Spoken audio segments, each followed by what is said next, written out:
Good evening. Welcome to the study session for March 2nd, 2026. We have 3 items on our agenda tonight. We're going to start out with the 2026 Legislative Forum update. We also have municipal bonds, and then we have our Wadsworth Grant Program coming up. So we will jump right in. Normally, we would start with public comment. I have nobody in house to speak, and I don't believe we have anybody signed up tonight. So we will jump right in with item number 1, our 2026 Legislative Forum. Mr. Goff, do we have a staff presentation? We don't really. I think we'll just jump right into it. Well, for our new council members, maybe a little bit of background. We do this annually, just kind of in the middle of the session. Is it the middle of the session, Bev? I guess. Let's see. Almost in the middle. Let's do. Just to get an update from both Colorado Municipal League. So Bev is here to help with us answer questions and give us updates. Unfortunately, Majority Leader Duran is stuck down at the Capitol, as well as Senator Danielson. She's stuck in a legislative meeting, so they will not be here this evening. So we just have Bev. Not just. We amazingly have We're Bev. lucky to have Bev with us. So I think we're just going to turn it over, and you want to give us kind of a highlight of what you think we might be interested in, and then I'm sure we'll have questions. I know a few of our staff, at least the chief, has a couple bills he would like to talk about as well. Sure, yeah, absolutely. Can everyone hear me okay? Okay, great. Yeah, so as Patrick said, Bev Stables, I'm Legislative Advocacy Manager at CML. I could talk for hours about bills before the legislature. I'm going to try and not totally overwhelm you guys, but I'll hit some of the high points and low points. But feel free to just interrupt me with questions as we go through. I cover land use, housing, public health, sustainability, air quality, transportation, and transit. So those are really kind of like the areas that I know by far the most about. But obviously there's a lot of other bills that we're tracking. And if you have more in-depth questions, I may bring them back to our team and I can follow up with you all. So let's just dive right in. In the land use and housing space, there's obviously a lot. I think every year there's a lot. We have a couple CML initiated pieces of legislation that I'm working on in this space. The first one is House Bill 1285. And this has to do with mental health transitional living facilities. So this is a little bit of a niche issue. The city of North Glen ran into a problem. You may remember about 2 years ago, one of these facilities that are run by the Department of Human Services, and they house folks with lower acuity substance use disorder and other behavioral mental health needs that are housed in these facilities, but they're residential facilities. And in the city of North Glen, 2 residents were placed in this facility. It's less than 1,000 feet from a school, and 2 of those folks were registered sex offenders, which violated the city's distance limitation requirements. The city worked out an agreement with CDHS to no longer place registered sex offenders within that 1,000-foot distance for these mental health transitional living facilities. But CDHS wants to sunset that policy. And so what we are hoping to do with House Bill 1285 is just codify that existing practice so that we have predictability and like continuity moving forward. That is sponsored by Representative Goldstein in the House and Senator Mullica in the Senate. Hasn't had a hearing yet, but we're kind of right at the beginning of that process.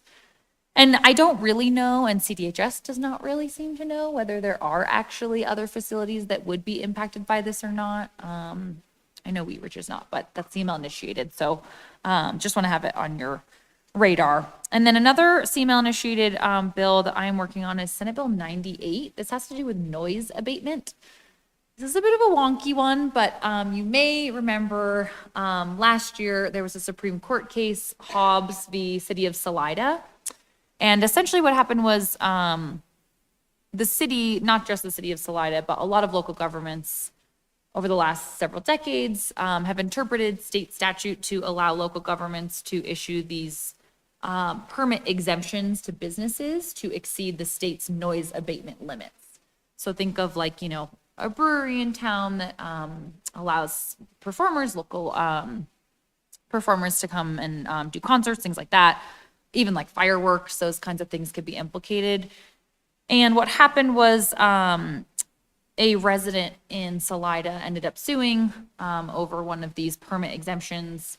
And the case reaches the Colorado Supreme Court, where the court determined that local governments don't have the authority to issue these exemptions. And I think it presents a lot of challenges for local governments to figure out what their authority now is for these types of events. And there's all sorts of community events that would fall under or be implicated by this ruling. So what we're hoping to do with Senate Bill 98 is offer some clarity for local governments and ensure that they can actually offer these permit exemptions to businesses and make sure that you have those kinds of community events and that you have the flexibility. So it would still be up to you to decide what your noise limits are going to be, what the duration of the event, is it a one-time permit, that kind of thing. But just making sure that local governments have that flexibility rather than it being set by the state. Bev, if I could Yeah. just jump onto that one Sure. real quick. For the new council members, we do have an outdoor amplified sound permit program here in Wheat Ridge. And we do allow up to 75 decibels, so that's above the state limit. I think there's some disagreement, or I've heard some disagreement if this applies to us as a home rule city or not. Salida is a statutory city, and its Supreme Court case was just about Salida, right? So we're kind of taking a wait and see approach, see what happens with the legislature if they put some more clarification, if we can allow them. We've had occasional outdoor amplified sound permits. They're not always great. We get some neighborhood complaints. I won't go into the details too much on those, but this will impact us definitely. So Oh, that's great to know, actually. I'm Yeah, making a put us little note down. myself. Wonderful. Okay, great. Okay, so then we'll just go right to a really fun one that I'm sure many of you have heard about already in the land use space, which is House Bill 1001. This is the Home Act. You may remember last year it was called YIGBY, Yes in God's Backyard. This year it's the Home Act, Housing Opportunities Made Easier. It's the same sponsors as last year, Representative Basenecker in the House and Senators Exum and Gonzalez in the Senate. It has already passed the House and is actually up for hearing this Wednesday. So if anyone's interested in testifying, you know where to find me. But we have a lot of concerns with this. Essentially what it does is allows schools, nonprofits, public housing authorities, and transit agencies to bypass a local government's existing permitting and zoning process in order to develop residential property on land that those entities own. And in our view, because we already have, as local governments, we already have these processes in place. If you owned a plot of land in your school, and that plot of land is in a zone industrial district, but you'd really like to develop it as a residential property, you already have a process available to you to rezone and convert the use of the property. One of our really big concerns with this piece of legislation is that there's not any requirements around affordability. So I think in the sponsor's mind, more housing results in lower costs of housing, but I think when we have these kinds of workarounds to existing processes, we would really like to see some connection to a demonstrated need, like from your housing needs assessment. Doesn't need to be like a statewide AMI or anything like that, but we would like to see something more targeted than just market rate housing going up on these properties. So CML is opposed to this. We are going to have a tougher time in the Senate this year than we did last year. We were able to kill it in the Senate last year, but I think it's a bit of a tougher vote count this year. That's a little bit like behind the scenes, but we are really concerned about this. It's up, like I said, in committee on Wednesday. I do expect it to pass, but we'll see what happens on the floor. That could be a different story, and hopefully there's some amendments that we can get that will alleviate some of our concerns. So that's a fun one. Beth, I have a question for you. Please. I remember you mentioning at the conference that Yeah. written testimony is something that we can kind of provide in advance. I want to make sure that all my peers know that as well. But can you give us some information about how we can submit that? Yeah, absolutely. I can follow up also, maybe give you the link so that you can share it with everyone. But there's a couple different ways you can provide testimony. So you can always provide written testimony. I would say it's maybe not as effective for swaying members of the committee, but it is a fantastic way to build the record. So you can submit as much written testimony as you'd like. You can submit all sorts of different documents too. So if there's like other, maps of your like, zone districts or whatever you want that you think would be useful, you can submit those. And then the other types of testimony are oral, but you can do that remotely or in person. And I think those are very effective. But building the record, written testimony is a great way to do that too. So I'll follow up with a link and everyone can use that. You can use that for any piece of legislation that you are interested in testifying on. Mayor Pro Tem Holting. Thank you, and thanks in advance for providing that information. Just a reminder for everybody, so the Legislative Committee is working to register official positions on behalf of the city, and that's being done in coordination with our staff. So anyone is free to testify anytime they want on any bill. Just be cognizant, if you haven't checked with the Legislative Committee on the position that we're taking on the bill, you are just testifying on your own behalf. You are not testifying on behalf of the city. And it's really important for that because otherwise we can send some pretty confusing messages out there. So if you have any questions about that, don't hesitate to reach out to Amanda or myself. Councilor Wood. Yeah, can I ask a question on this particular bill? Please. Are there any safeguards or guardrails in there at all about, or any outs, for instance, that says if, that the local government can ensure that infrastructure is present or access or whatever? Yeah, it's a great question. There are some provisions in the bill related to like some components of infrastructure, specifically like water, wastewater. But I think, as you all know, in our view, infrastructure goes far beyond those types of considerations. If you're thinking about like, do we need to build new roads here? Like, are our schools at capacity? And I think it's just a lot more planning components than the bill really takes into account. And then also, because you're required to use an administrative approval process, you have to use objective criteria. Which I think sometimes is not appropriate for a specific development. You're not able to consider impacts that are not like objective criteria. Yeah, of course. And feel free to keep shouting out if you think of stuff later too. That's fine. Okay, so then a couple other in land use. I'll end on a nice one, but there's two pretty concerning ones. One is House Bill 1114. This has to do with minimum lot sizes. So what they are looking to do here is for any local government with a population over 1,000 that's in a metropolitan planning organization, certainly that would be Wheat Ridge, and a lot of local governments along the Front Range, you would be required to allow a minimum lot size of 2,000 square feet in a single family zoned district.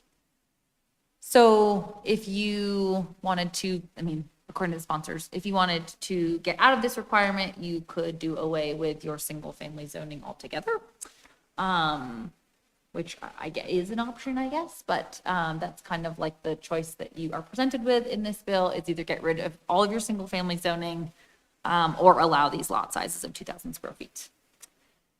There's a couple stipulations in here around you can, if like there's not water and wastewater able to service those lot sizes, then you have a little bit of flexibility, but for the most part, there's very few carve outs here for any needs like on a local level. So this bill has also passed the House and is on its way to the Senate. We have a lot of concerns here. I have been chatting with a lot of our members to get a sense of what the average lot sizes are along the Front Range. They sound like they're closer to 5,000 to 7,000 rather than 2,000. Yeah, I was curious if you. Please. Yeah, I'd love to understand the intent if you're able to get inside the heads of our sponsors. It's a scary place, but It yes. is dynamic and scary. Just for context, so we have 4 single-family residential zone districts in Wheat Ridge, R1, and then R1, A, B, and C. And those, the 4 and the letters distinguish between the size. So our smallest single lot is 5,000 square feet, and our largest single lot is a quarter of an acre, so 12,500 square feet. Okay. And I think I sent a message to the legislative committee. We too are opposed. Okay. It might go without saying, but. Yeah, we'll yeah. state that for the record. Yeah, certainly. And it's good to know because I think the intent of the sponsors here is to have like maybe a creative way, you could say, of increasing density. The sponsors rightfully point out that the cost of land is a huge factor in the cost of housing. But her thought process is if we make these lot sizes much smaller, then you will get, more affordable homes built on them. But it does kind of come back to that concept of if we just build more housing, but we don't put maybe like any guardrails around affordability or housing needs assessments, that we just will inherently have more affordable housing. And I think that's a premise that we take issue with. So that one ties into another fun one that is coming, has not been introduced yet, but I think there's going to be a lot of conflict between these two. There's going to be a lot splitting bill. Like I said, not introduced yet, so I don't have a bill number for you, but it will be Representative Basenecker who is sponsoring it. And the concept is that you would have to allow lot splitting, as a use by right. I believe the smallest size that you'll be allowed to split, not to split into, but the lot itself could be like 1,000 square feet that you would then split as use by right. And I think how minimum lot sizes are going to work with lot splitting is very concerning to us. Because again, I think you're building a significant amount of density in places where you did not plan for that density to occur. And so you just haven't done any planning around capacity for, your infrastructure beyond just water and wastewater, but like just general planning, especially if you are required, as many of our local governments are along the Front Range, to also increase density around transit. So you're kind of looking at like many different levels of required increased density. So we are very concerned with that. Hopefully I'll have more information soon. I expect that to be introduced in the near future. And I don't really see a world where CML doesn't end up opposed to that lot splitting bill as well. And I don't know if I mentioned it, but we are opposed to the minimum lot sizes bill as well. Any questions or thoughts on? Counselor Wood? Hit the wrong thing. I understand the concerns, absolutely. But aside from the density, the question I would have, by lot splitting, does that mean not a subdivision process, so therefore not subject to the requirements of subdivision, which again are the guardrails, So I can see the concern. Yes, correct. So this would be a use by right. There would be no subdivision process that you would go through. Counselor Ohm? Thank you. So if you had a ADU, 1,000 square feet on your lot, but they decided that for whatever reason, they have not done a separate water, separate sewer, they're going to the main house, but now they're going to do a lot split. I think that would be concerning, that they don't have their own separate taps, and how does that affect? But yeah, please keep us posted on that one. I have a lot of concerns over that one. Thank you. Yeah, absolutely. And I'll just also say, since I haven't seen the final language on lot splitting, I don't know how they intend to contemplate ADUs, but what we have flagged for them is exactly that. You are layering like minimum lot sizes with lot splitting, with, parking minimum restrictions, with TOCs, like, how do these all work together? And I just don't think that that's been contemplated thoughtfully by the sponsors. Mayor Pro Tem Hulteen? Quick question, how late in the session can a bill be introduced? So the latest that a bill can be introduced is 3 days for the end of session, because it takes 3 days for a bill to pass. So it's, it can happen. First of May-ish. Yeah. Well, actually, so the last day of session, this should be the 14th, I think, or the 13th. Longer. Yeah, they started late this year, so they're ending late, which is deeply unfortunate. But yeah, that would be the latest. But I actually think lot splitting will probably come like in the next couple weeks, timing wise, yeah. Okay, and then I thought I would end on a kind of a nice one in the housing and land use space. This is one we're supporting. House Bill 1202 has to do with strategies to reduce homelessness. And it would allow, it's completely permissive, but it would allow local governments to form special districts and then bring a question to voters to impose a tax whose revenue would go towards varieties of strategies to reduce and prevent homelessness. And the funds would be up to the discretion of the local governments. But even if other local governments near you wanted to form this special district, but you decided you didn't want to, you would not be forced to be a part of it. You wouldn't have to bring a tax question on the ballot, anything like that. But I think anywhere that there are permissive strategies for us to, like, you know, get creative with how we're addressing housing and homelessness, we are very encouraged by. So we're supporting that one. So do you know that that could be a regional special district, county, or even bigger? Yes. Yep, great. Yep. It could be however many local governments choose to be a part of it. Okay. And then I think I will move into public safety. Chief, I'm sure you have lots of questions, so interrupt me at any point. Okay, so Senate Bill 24, this bill is dead, so we don't have to worry about it, but just to, like, you know, toot our own horn, this was a drone bill that would have prevented local governments from regulating drones in their communities. So we had a lot of concerns with this, but thankfully we were able to kill it in committee. So one less thing to worry about. Dang, I should have ended on a high note because it's going to go downhill a little bit here. Okay.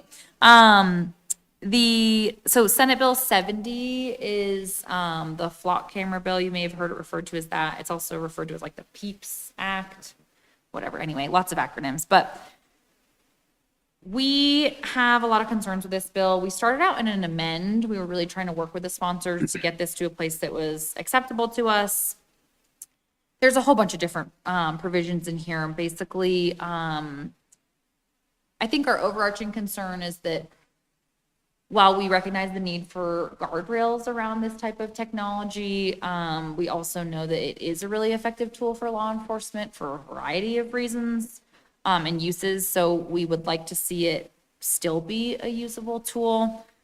There's a lot of really strict data retention limits here, which does make it, I think, difficult to access that data when you need it for an investigation. There's also a warrant requirement that after 24 hours, you have to have a warrant to access location data, which again makes it really difficult and I think is just not how investigations, to our understanding, really work. There's a lot of limits on data sharing. There's also a huge fiscal note, which if you've been following the budget realities this year, a fiscal note is a huge problem for a bill. Before the state this year, they have about $850 million in a deficit that they need to close. So it'll be interesting to see how they work out that fiscal note. But we ended up moving to an oppose on this bill just because we were not getting anywhere with sponsors on a lot of our concerns. So that's the PEEPS Act. Sure.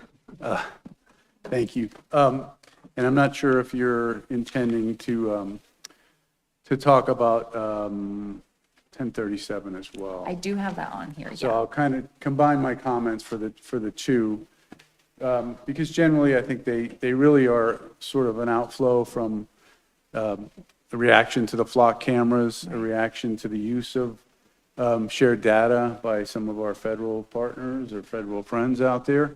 And anytime there's a knee-jerk reaction, I think it's not really a good reaction. So for us, our chief data analyst, Beth Daniel, who's an SME across the state and does a lot of work, really dug into this and I think was prepared to go up there and testify if she had to. But it does take away a lot of the databases we use. So to really cut this to the chase, we could still do the same work. It's much like, for those of you who were here when we talked about facial recognition technology. Beth Daniel, our data person, will go through would in the past have to go through 1,000, 10,000 photographs to make an identification. We utilized technology, and now we save time and resources, and we do that with the guardrails that the legislator put on to facial recognition. We were looking, I think, for something along those lines, but this really feels more punitive because either A, there's not a lot of understanding of what we're doing and how we're doing these cases, and the urgency sometimes to get information so that we can start with our leads before our leads start to disappear. You've seen the TV show, 24 hours. That's a real thing. We have a certain window of opportunity to get things before certain things disappear and establish our direction in our case. So it's going to make it hard, but at the end of the day, we could do all of these things that I think, or most of these things that they're trying to eliminate. I just need 200 more people to do it. So we're trying to leverage technology in the police world. It's what keeps us from coming back and saying we need to add more people. And this, to me, feels like it's really geared towards not necessarily local police misuse of these databases, but misuse from other entities that are tapping into it. That's why we stayed away from Flock until this settled down. We thought, okay, they'll come to some reasonable conclusion, and that doesn't seem to have happened. So we're looking to leverage technology. We're looking to be good stewards of the taxpayer money. We're not looking to violate Fourth Amendment, search and seizure, and all of those things. But it doesn't sound like there's any movement from the sponsors of this bill, and they're dead set on keeping it the way it is, which would really hamstring us. And ultimately, yes, we have a bias towards victims. We want to provide an outcome of justice for the victims. If you watch the Guthrie case, you start to hear elements of how they're tracking, trying to find the information they're getting, either through vehicle locations, phone hits, private historical collection of data. That's all the things that we use. Not necessarily as high a profile cases, but that's how we solve a lot of them. So both of these bills will have an impact on the police department. I always like to say what we can do. This is going backwards to what we will do less of. We will provide less. We will produce less public safety and less outcomes for our victims should this bill pass.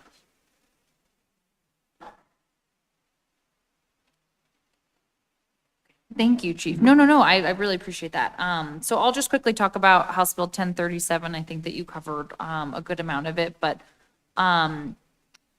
this is also being referred to as the Fourth Amendment is not for sale act. And again, I think it comes back to what you were saying, Chief, I think the intent of having guardrails around the use of this data is important. I know that there are some anecdotes about abuses of that use of data, and I think we fully support efforts to address those issues, but these go so far beyond those types of guardrails in a way that I think makes it really difficult for them to be workable tools. I also want to mention 1037 creates this private right of action, allowing an injured person to sue for an alleged violation, which I think also is very concerning to us, not just for the use of the technology, but just general expansion of municipal liability.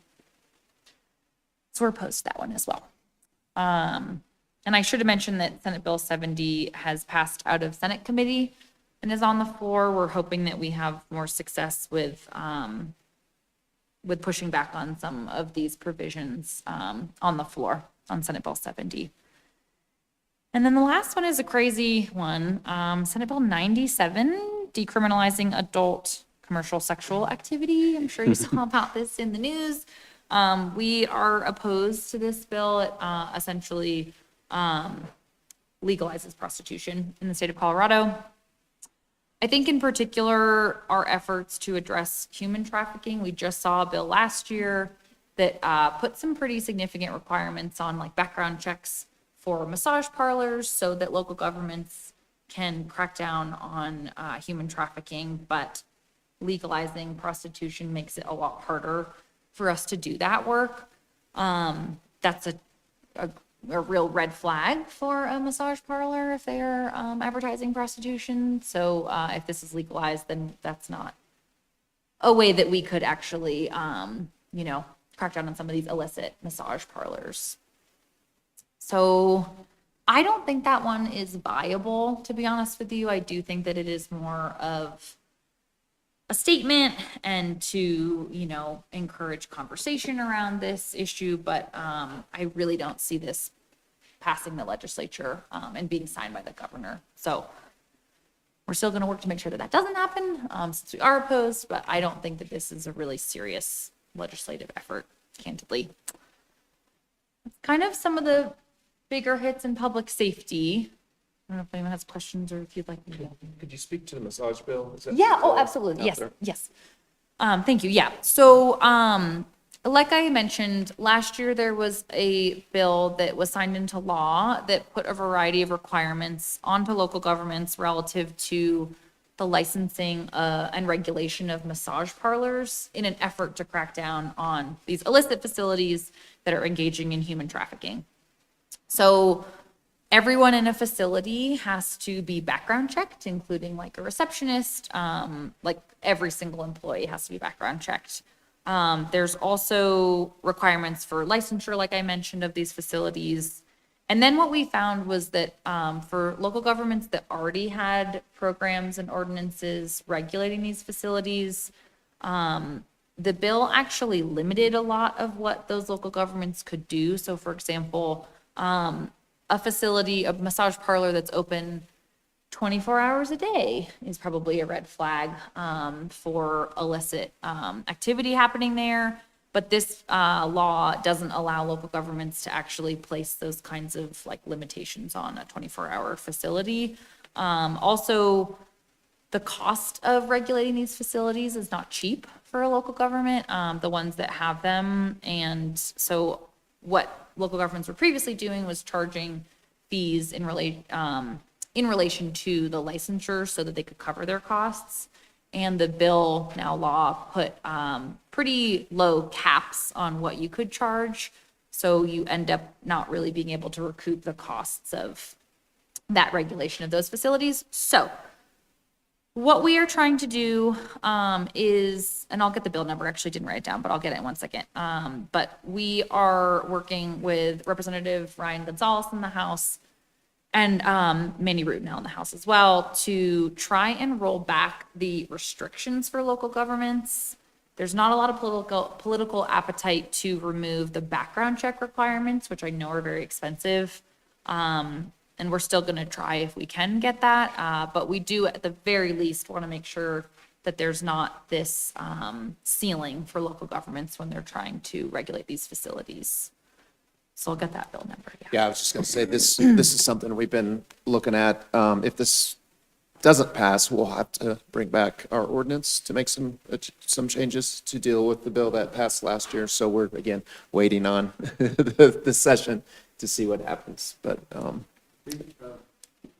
I think, and or you can correct me, but one of the provisions in there was that you could only look within the state for historical data on backgrounds and criminal activity.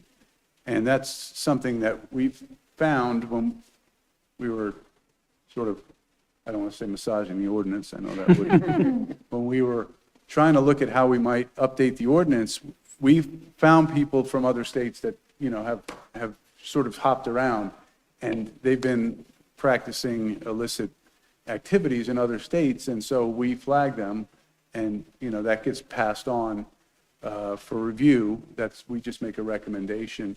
But without that, those folks will get through, and we will have somebody who's already got a history of prostitution or some other engagement with human trafficking in another state that opens in Wheat Ridge. And it's a personal issue because for those of you who remember, we took this on, you took this on. Early when I got here, I think we had 37 or 39 massage parlors, which, I mean, I know there's a lot of hardworking people in Wheat Ridge, but I don't know if there's that many that needed a back rub. But we weeded it down to, I think, less than 10 legitimate ones. And my fear is it will go right back. It will go back to where it was. And it's not a great reputation for Wheat Ridge, in my opinion. Yeah, thank you, Chief. And the bill number was House Bill 1257 on that massage parlor bill. So we're supporting that and really hopeful that we can at least roll back some of those restrictions. And we were opposed to last year's bill that added those restrictions. Okay, I am going to move on to sustainability.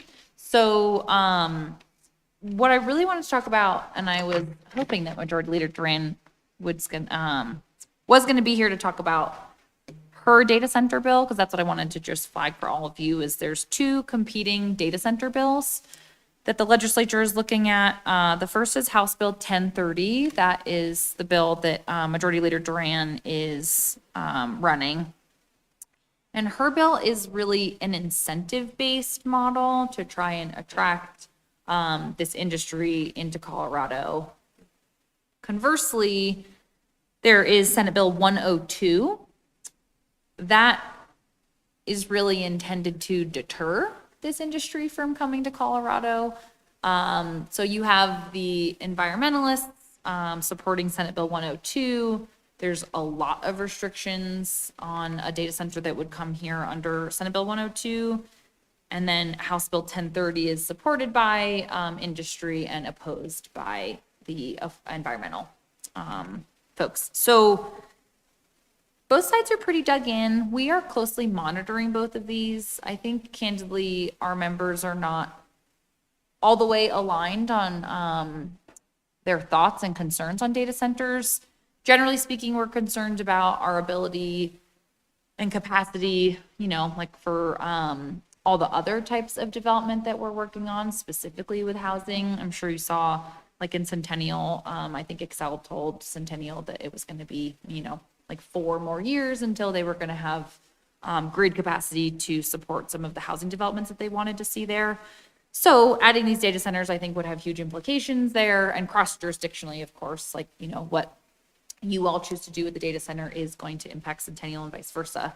But we have also heard from our members that if they are interested in these data centers, that they would like some more guidance on, how do you go about permitting and zoning these and what kind of best practices exist. And there's not a huge amount of information out there, just such new development issues. So I can see a world where these two bills both die, just because both sides seem quite dug in. There's plenty of time in session, so certainly that could change, but it'll be interesting to see how they play out. And like I said, we're just closely monitoring both, so we don't have a position on either one. But always open to hearing what our members' concerns or thoughts are on data centers, just because we're trying to kind of get a pulse on how everyone's feeling about them. Was that Kevin Ballmer's email? He was asking if we've had Yes. issues with Excel? Yes. Oh, okay.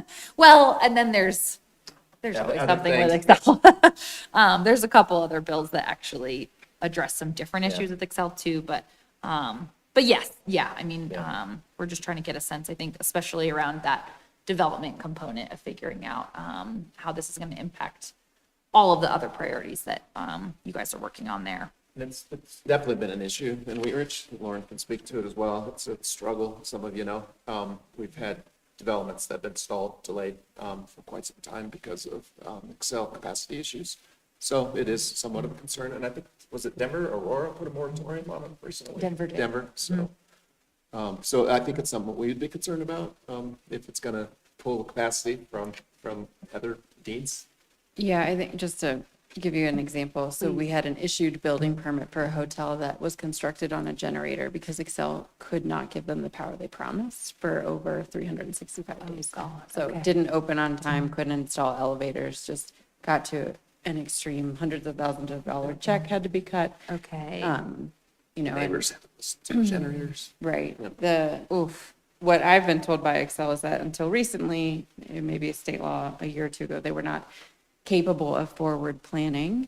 And now that they can, they have such a backlog that we would not be one of their first communities that they'd be willing to forward plan with, which is frustrating. Yeah, no kidding. So yeah, and I share I mean, we're mired down in so much of the housing and land use law that I have not surfaced to figure out a position on data centers from our zoning standpoint. I think if I had to answer the question today, I'd say it's not explicitly permitted, therefore it's not allowed. It's sort of our go-to position when we're trying to learn new things. But certainly infrastructure, you may know, not all of our utilities are provided by the city, so water, sanitary, and power. We run into capacity issues with all three for a multitude of development types. Okay. That is actually really helpful to know. And we've heard a lot of the same. I think there's some local governments that have expressed some interest. I've heard them called data center curious. But that's kind of the extent of it. Like I haven't really heard anyone who's like all in, really, really wants these in their municipality necessarily. But there's a lot of demand. And so trying to figure out where everyone falls in that. Okay, that's really helpful. And I might follow up with you on that just to kind of keep you in the loop. Okay. And then I think I will end, well, actually, let me really quickly talk about, accessibility. So House Bill 1130, just passed committee last week. Basically, what this bill would require is for any building with a publicly accessible restroom, you would need to install a baby diaper changing station. There's actually layers of requirements here for like how many, bathrooms on each floor and the signage that you would have to install. There was actually a bill that was passed a couple years ago that required these baby diaper changing stations, but in concert with renovations that you were already doing or new construction rather than retrofitting. But House Bill 1130 is retroactive. It would be all of your publicly accessible bathrooms. I actually met with a sponsor this morning because we are in an amend position. We would like to see local governments exempted out because local governments are already in the process of updating these bathrooms with the changing stations as you work through your renovations. But to have all of your buildings in compliance by 2027 is a huge lift. Of course, there's a fiscal note on this because it applied to the state as well. They didn't exempt themselves. Just you wait. You know where this is going. So there was a huge fiscal note because the state and higher ed was going to have to do this too. And of course, this year, if there's a huge fiscal note, really, if there's any fiscal note, you're not getting anywhere. So the state got exempted out and local governments were left in. Which I was told is fine because they will come back next year and put the state back in. So rest assured, everything is going to be great. But I'm still working on this. I actually think that the state still has some concerns here with where they actually might not be exempted out. So wanted you to be aware. I really hope that we can get this one sorted out because I do think that the costs will be huge. There's so many bathrooms that really fall under this. And something I tried to explain to the sponsor is, I think in her mind, she's thinking of like, if you're a higher education institution and you have like some sort of, theater, like those bathrooms are accessible to the public, but like this building is not accessible to the public in the same way. But of course it is. And how it's written, it very much is. So like, all of your bathrooms here would need to be updated accordingly. So anyways, we have a lot of concerns there. And hopefully I will have some good news at some point. But yes, at this point, the state has been exempted out and left us on our own, which is kind of their MO. Mayor Pro Tem Holteen had a question. Sure, please. Oh, I don't have a question. I want to hear your thoughts on I have a feelings thought. too, so yeah. I voiced this in the CML policy committee meeting recently. So staff pointed out that it's not just a matter of installing, like several of our bathrooms literally wouldn't be able to accommodate it because of the location and how you actually egress and ingress on the bathroom. So we would have to rebuild bathrooms. Yeah. So it's not just a matter of simply buying a baby changing station and bolting it on a wall. Right. And then myself and several other elected leaders expressed just economic development concerns. I mean, we are a tax revenue-based city, and the impact this would have on the many small businesses directly impacted us as a local government too. So our concerns are not just for our own economic burden, but also it would just tremendously impact the businesses that we partner with. So anyway, lots of concerns about this. It's not a simple bolting something on a wall. So thank you. Yes, yes. Yeah, 100%. And to be clear, we certainly have heard the concerns around impacts to small businesses as well. Even though that's not like part of our official policy statement of how we're lobbying, I think it is a huge concern. So point well taken on that. Any other thoughts or questions before I move on to transportation? Okay, transportation, interestingly enough, I think before we really had a sense of what the budget picture was looking like, seemed like it was going to be more of a focus for the legislature. And then, of course, they don't have any money, so kind of hard to do a lot in transit. But I'll talk about, there's a transit equity bill that Representative Joseph has introduced, and I'll get the bill number. Actually, didn't write it down, so it might look like, but I don't see it impacting you all. But now we can talk about Avis. I'm so excited. Okay, so I am going to start with the bad, and then we'll move to the good. There is an Avis proposal that I have not seen language on yet, but Senator Byron Pelton is really interested in like effectively gutting Avis. That was kind of how his feelings were when I talked to him like a month or so ago. Can you remind everybody what? Oh, Avis I'm is? sure. Yes. They probably Okay. remember, but- Automated vehicle identification systems. So these are speed cameras and red light cameras. I know the city of Wheat Ridge uses these. A lot of local governments use them. Not to be confused with Flock, totally different uses. Chief can talk about that too. But there was an issue with Kersey, which is in Senator Byron Pelton's district. It is useful technology, these speed cameras and red light cameras, but I think there can also be some confusion around fines and signage and letting folks know that you're about to enter a corridor, things like that. Anyway, so Senator Pelton is interested in putting limitations on Avis. What that looks like, I don't know, because it seems like it has changed as I've talked to him more about it. He has expressed interest in having some sort of fine caps. We have done research to get a sense of what other states that allow this type of technology, the kinds of fines that they allow, and they're actually much higher than what Colorado imposes.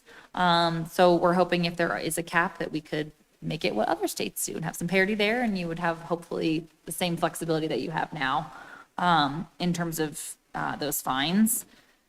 But like I said, I don't have language on it yet. I just want you all to be aware that that is a conversation that's happening. And, you know, I think there's an understanding from CDOT as well as CML that there's probably some cleanup in the Avis statute that would be appropriate.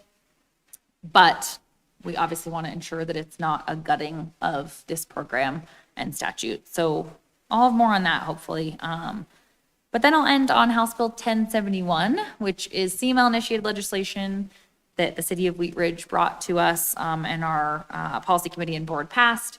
So if you're not familiar, what 1071 would do is allow local governments to deploy this technology, mainly speed cameras. I don't think you'll be putting red light cameras on your interstate, but allow you to use this technology on your federal interstates that go through your jurisdiction.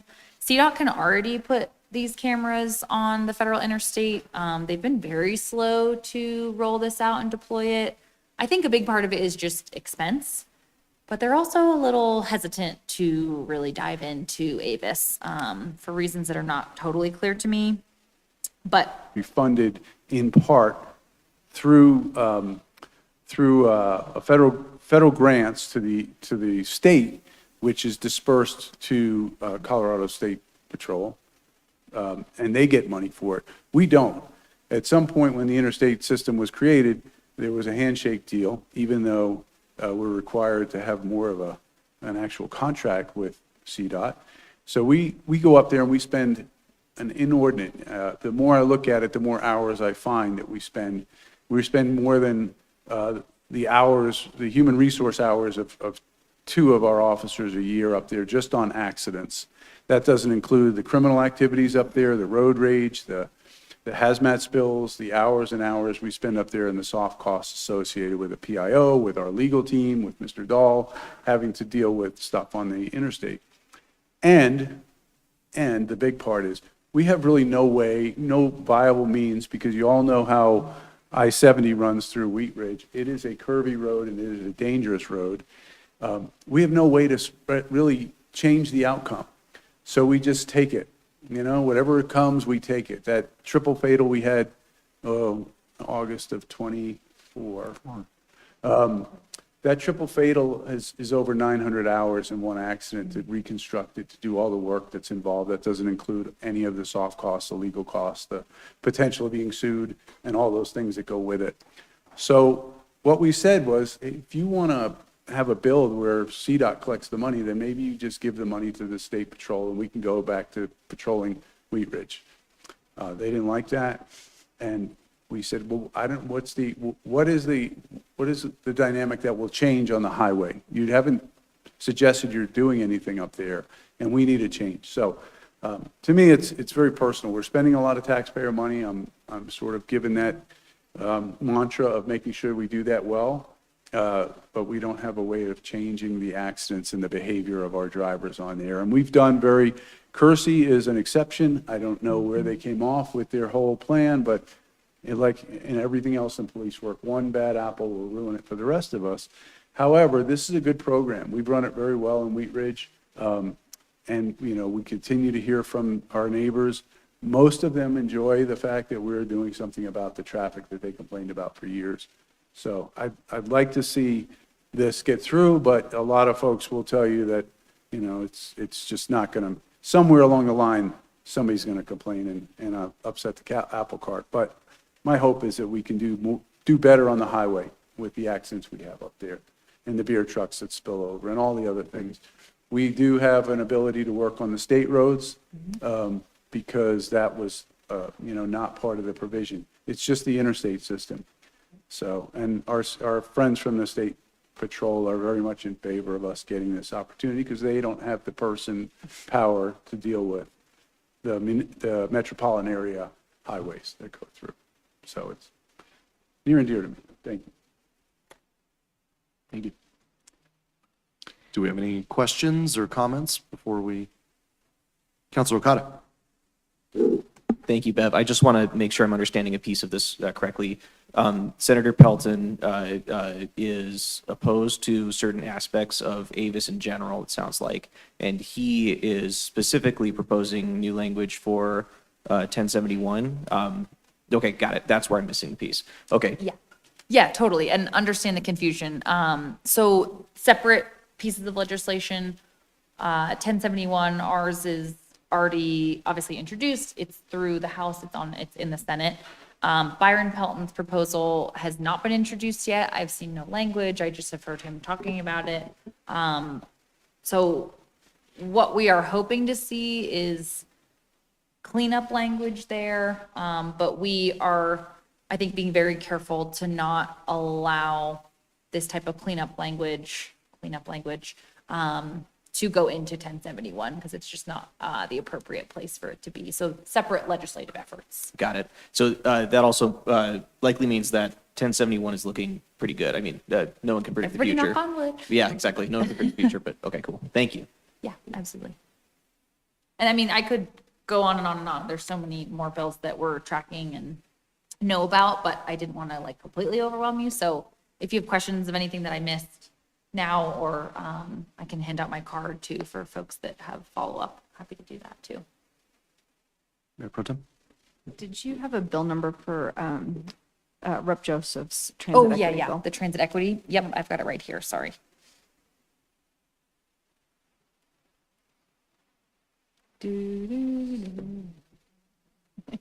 Hold on, sorry. Is it in the most recent State House? I don't see it in there. It probably is. Well, actually, you know what? It might not be. Hold on.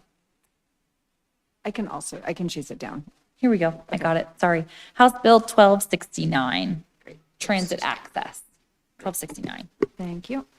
And then this just may be cobwebs on my part, and my little screen, I can't cross-reference older notes. Okay. But I remember at the beginning of this session, there were some grumblings around urban renewal reform. And I'm wondering if that has gone anywhere, or if that's something that we should be keeping our urban renewal ears perked for. Yes and yes, unfortunately. And I will get you that bill number as well. There is a bill, I think it was just introduced like on Wednesday, but it's the one that we have been worried about, that Senator Marchman has introduced, and Loveland. Yeah, essentially there's some history in Loveland, and she feels like, you know, that the URA is taking money from education.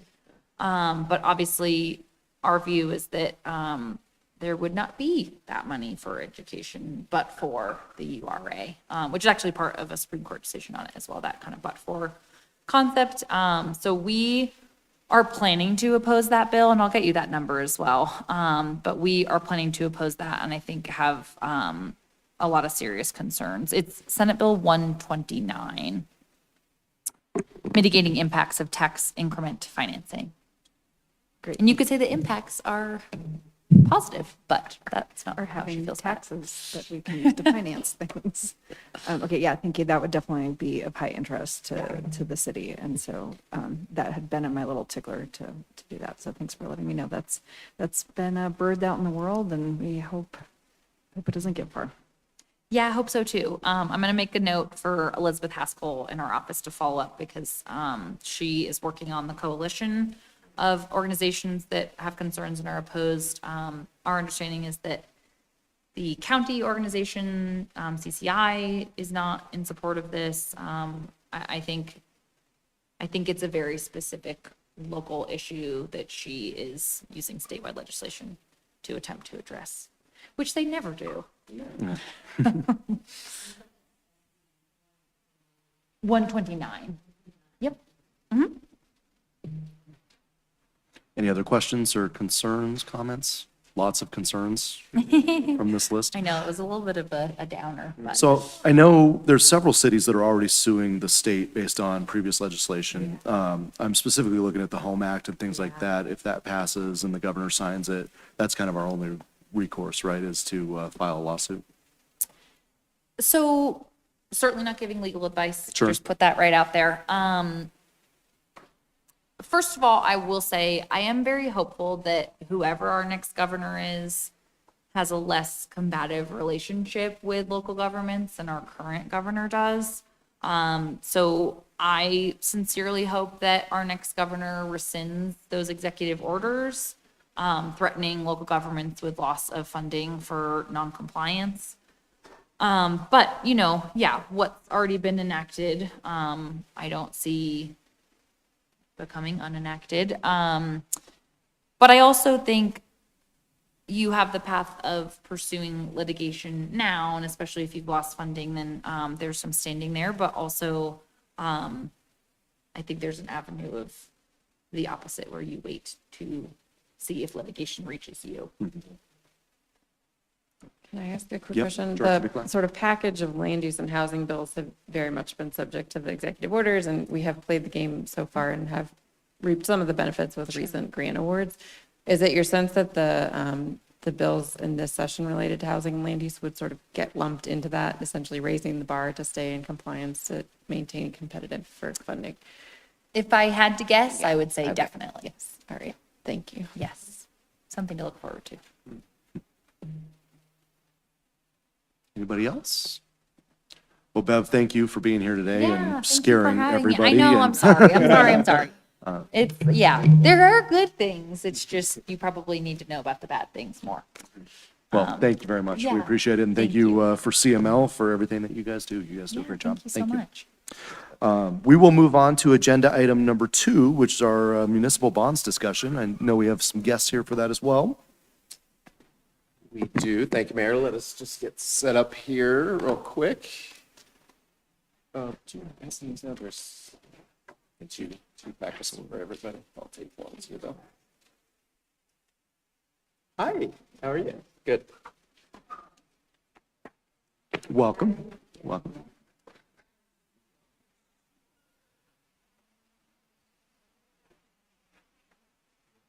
Just make sure it's green and you're good to go.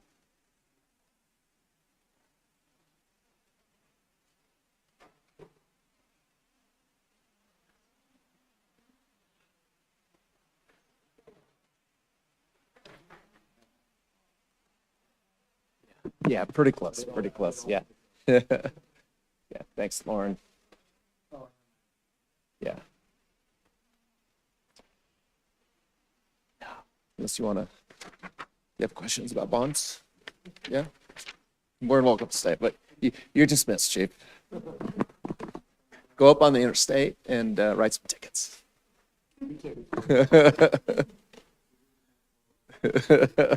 Yeah. Okay, ready, Mayor? You ready? You know we have a new Madam Clerk back here. Yeah, thank you, Mary Ann, for helping out. We are here this evening just to really give you a little bit of education and summary and background of the city's municipal bond programs. And so we're not looking for any direction this evening. This is kind of a primer for our retreat, or what we're calling it a workshop, I think. I've changed the name. It's a workshop, not a retreat, April 11th, where we're going to be looking at all kinds of different types of revenue sources and our capital projects that are unfunded and how we're going to fund those over the next decade or so. So I have representatives from Piper Sandler here this evening. They are the city's underwriter currently. They worked on 2 of our bonds for us, which we will talk about tonight. So I'll just introduce them now. Robin Moore. You may have remembered Nate Eckloff. He came previously. When it was his last day, February 28th?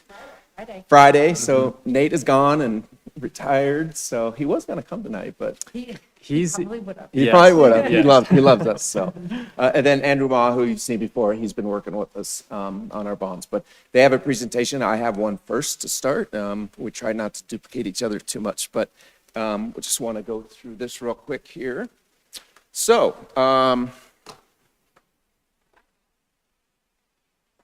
working? Oh, I turned it off. Got to turn it on. There we go. All right.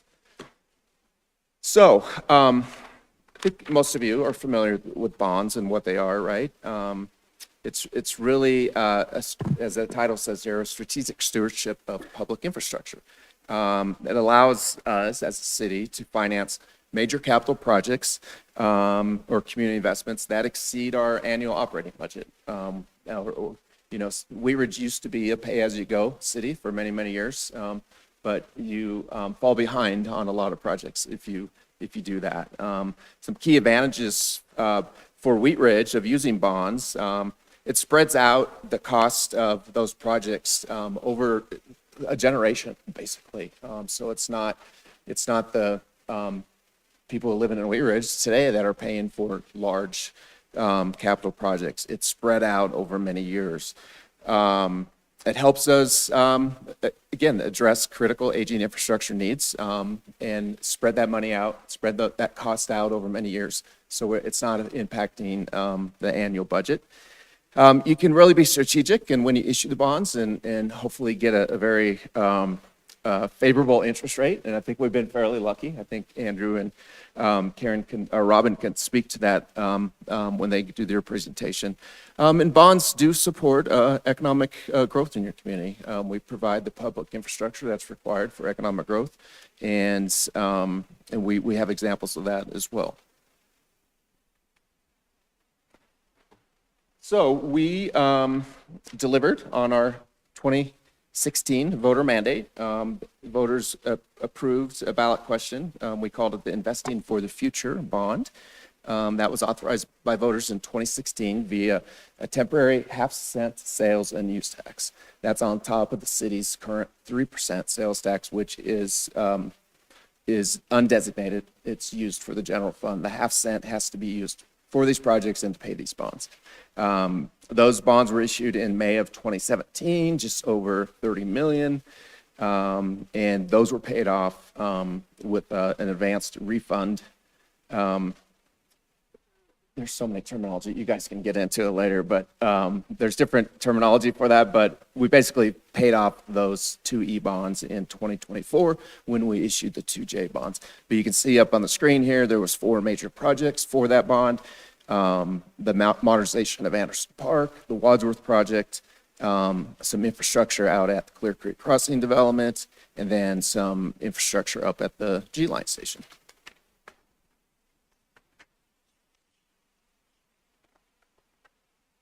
So after the 2E bonds those projects were coming to completion, we built on that success, that 2E success, and we went back to the voters and asked them to extend that temporary sales tax for another 20 years. That was approved in November of 23 with 70% support of our residents, so we were very happy about that.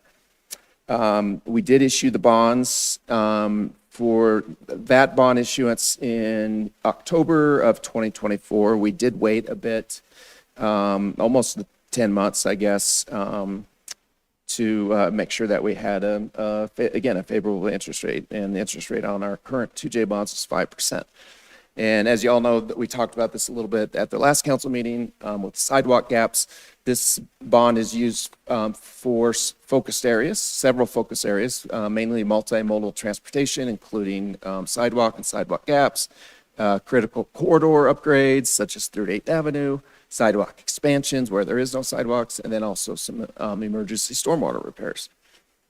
This sales tax ballot question authorized, again, extension of the half-cent sales tax, but also bonding up to 75 million.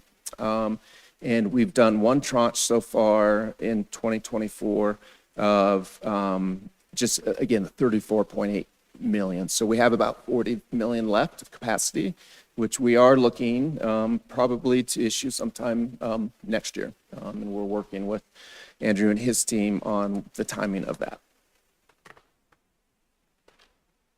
And then the other bonds that are currently active are from the city's urban renewal authority. They utilize tax increment revenue bonds. The urban renewal authority does not fall under the same requirements as the city, so they do not have to go to the vote for this.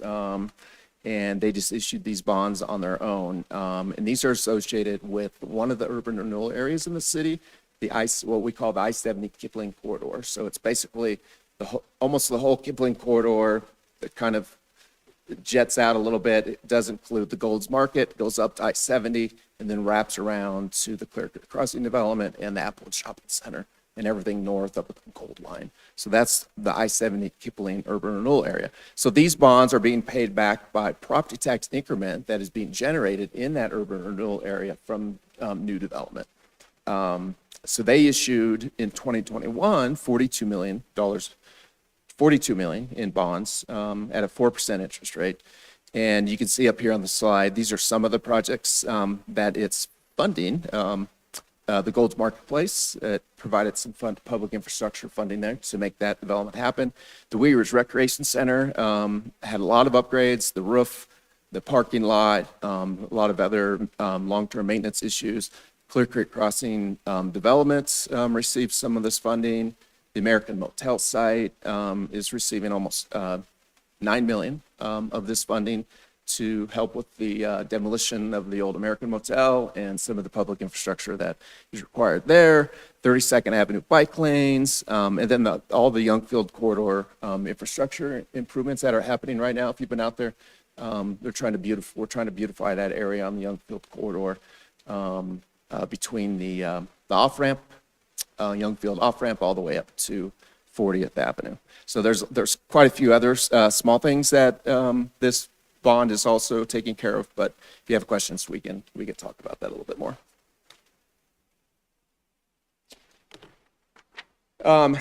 So our bonds, we really are in a manageable situation right now. Our debt is structured.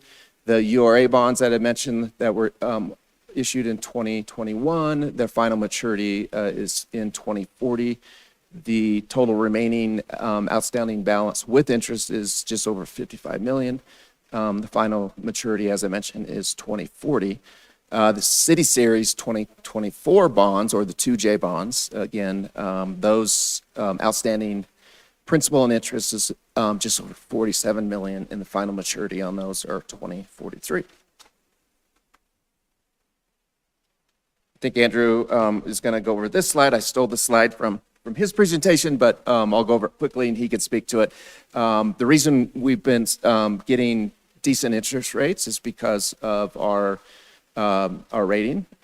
We are a AA-, which you can see it's in the high grade on the S&P ratings. So that is the reason we've earned that is because of our favorable local economics and demographics in Wheat Ridge, and we've demonstrated fiscal responsibility and long-range planning. And the city councils over the years have put in financial policies such as reserves, balances, minimum reserves, and investment policies, which all help with this rating. So that's been very helpful. It translates to lower borrowing costs for our taxpayers. And as I mentioned, moving forward in the future, our 2J bond capacity, we have about 40 million left, and we are looking at potentially issuing those bonds sometime in 27.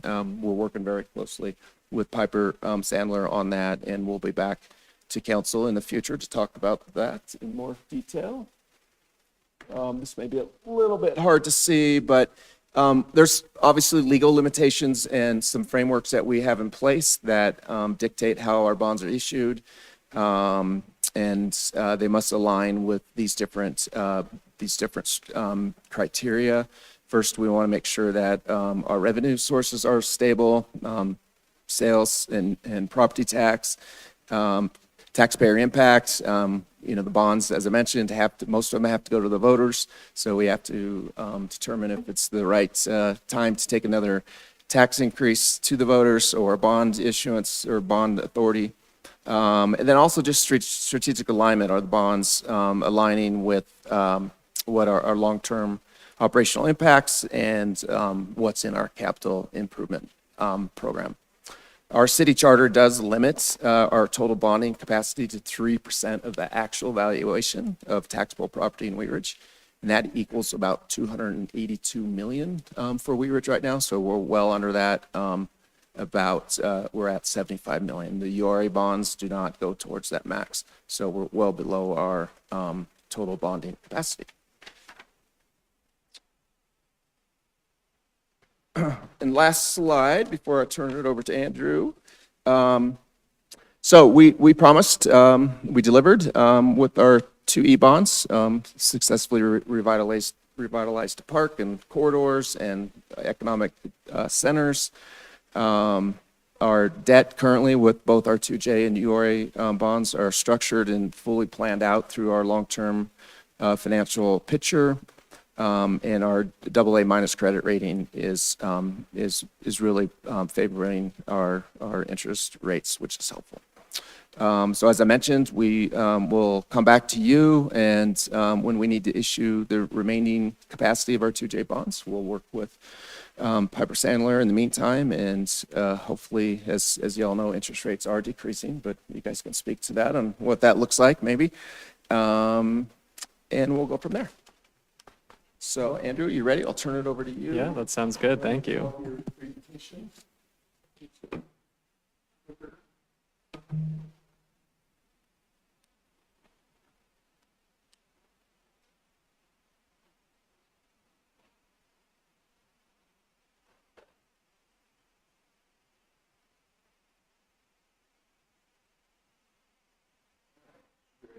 Awesome. Thank you, Patrick, and thank you for City Council for having us today. My name's Andrew Ma, as Patrick said, and I've been with Piper Sandler for a little over 5 years now. I worked with Nate on the last Series 2024 sales and use tax revenue bonds, so had a part to play in the issuance process for those important projects. And I didn't get the chance to work with him on the URA bonds, but definitely have a good understanding of that as we kind of go through the city's outstanding debt. And I'm joined today by Robin Moore, and she's providing oversight on our services to the city, and she's actually the head of our department at Piper Sandler. There we go. So Patrick kind of went over a good snapshot of the city's outstanding debt issuances. So, we like to think of it as the city having two issuances, one on the city side, which are those sales and use tax revenue bonds, and one on the URA side, and those are the tax increment revenue bonds from 2021. And you can see we've laid out the outstanding par amounts and final maturity similar to what Patrick showed. On the bottom here, we show two charts kind of demonstrating the repayment schedule broken out between principal and interest. And as you would see on, for example, like a mortgage or an auto loan or something of that nature, you start with paying more interest than principal. And as you make your way through the life of the loan, that changes and you start paying more principal than interest. So we're still in the relatively young stages of these financings where most of the payments being made today are interest, but that will convert to principal over time.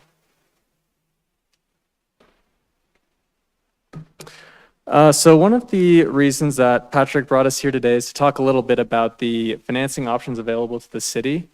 And, we've seen over the past few years, especially and during COVID, project costs get significantly more expensive. And, many Colorado municipalities that we work with that were originally pay-as-you-go issuers have started looking at more tools in their arsenal to fund their more expensive capital projects. So in addition to cash, there are other resources available to you here, and we focus on three debt instruments that are the most commonly used for Colorado municipalities. And I've ordered these three, starting with the most popular, which are certificates of participation or COPs, to the second most popular, sales and use tax revenue bonds, which is what was authorized as part of 2J in 2023, and then general obligation bonds last. So I'll walk through each of these from a high level, and COPs first are the most popular for Colorado municipalities, and that's primarily because they do not require any sort of bond election or authorization from the voter base. Now that is not without certain drawbacks. For example, they typically don't have the lowest interest rate among all the financing options available. But the benefit and the flexibility afforded to the city by not necessarily having to go to its voters to get capital project funding is a huge positive, and that's the reason it's so popular for our entities here. The second most popular, sales and use tax revenue bonds, are what the city has currently outstanding from 2024 and still has authorization from 2J. As you probably know, these type of bonds require a bond election, so authorization from the voters. And as described in their name, they're repaid from a specific revenue stream of sales and use taxes that is defined at the ballot. These are generally more popular than general obligation bonds because property taxes are not very popular in Colorado, and sales and use taxes are much easier to get voter approval for. And lastly, general obligation bonds. These are very uncommon for Colorado municipalities because most of them do not want to go to the voters with a property tax increase, as the likelihood of those types of ballots passing are very low. I would say we really only see those within the city and county of Denver. They issue a significant amount of GO bonds, but it's really not seen outside of Denver. So once you've identified a financing tool for a specific project in mind, we are thoughtful of how those bonds or maybe COPs are going to be repaid. As I mentioned, sales and use tax revenue bonds are repaid from a specific pledge of sales taxes, and general obligation bonds are repaid from a specific pledge of property taxes. Another way that certificates of participation provide flexibility, beyond just the fact that you do not have to go to the voters to get approval to issue COPs, is that you can also choose to repay them from any revenue stream of your choosing, any legal revenue stream of your choosing. So this is typically sales taxes. We see that quite a lot. That's very popular for municipalities and counties. If you have an existing property tax revenue stream, that's also an option. Or you can do a combination of those things. Or if you have other sorts of taxes, a lot of mountain communities have lodging taxes, things like that, that can be pooled together to repay the COPs. So one of the most popular or increasingly popular financing plans today is to go to the voters with a sales tax increase, no debt, just a sales tax increase. And then if they approve it, then use those revenues and issue COPs. The COPs do not need voter approval. And then use that revenue stream to repay those COPs over the life of that debt.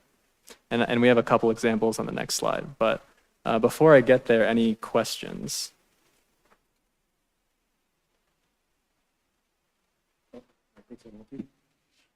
This may be a little non sequitur, but why in Denver are general obligation bonds viable when they're not viable in other communities in general? Yeah, that's a great question. And a lot of it, in our opinion, has to do with the voter base. Most communities are very averse to property tax increases, but I think that's not necessarily the trend in Denver. And we also see that with Denver Public Schools, and they pass their GO bond elections very easily as well with significant voter approval. So I would say the primary reason is the voter base. We see there's school districts in Colorado use general obligation bonds. So we see that all across the state. From municipalities tend to look at other options because they have other options. Schools usually just don't have anything else available. So most of the schools are using general obligation bonds. They'll go to the voters and get those approved. And we're used to seeing that for school districts. Yeah, and that's also not to say that Denver doesn't leverage these other instruments as well, because they do also issue a significant amount of COPs and sales tax revenue bonds. So moving on to the next slide here. This table at the top is a sort of summary of the different features associated with the 3 debt instruments that we went over. We try to make each feature a positive, so ideally the more check marks, the better.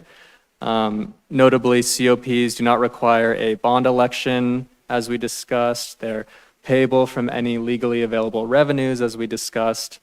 And then some pros for sales tax revenue bonds. It does not require collateral, which is a part of COP financings.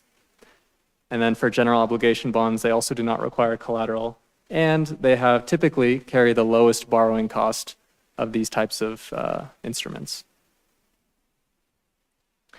So as I alluded to before, an increasingly popular strategy is to elect a sales tax revenue stream and then use that revenue stream to issue certificates of participation. And so we have 2 examples here. The first one is for Larimer County. So we helped them underwrite a sizable COP issuance, $110 million, towards the end of last year. And this actually extends all the way back to 1999, when they elected a 0.15% sales and use tax for their fairgrounds. Folks may know it as the Ranch and Blue Arena, where the Colorado Eagles play.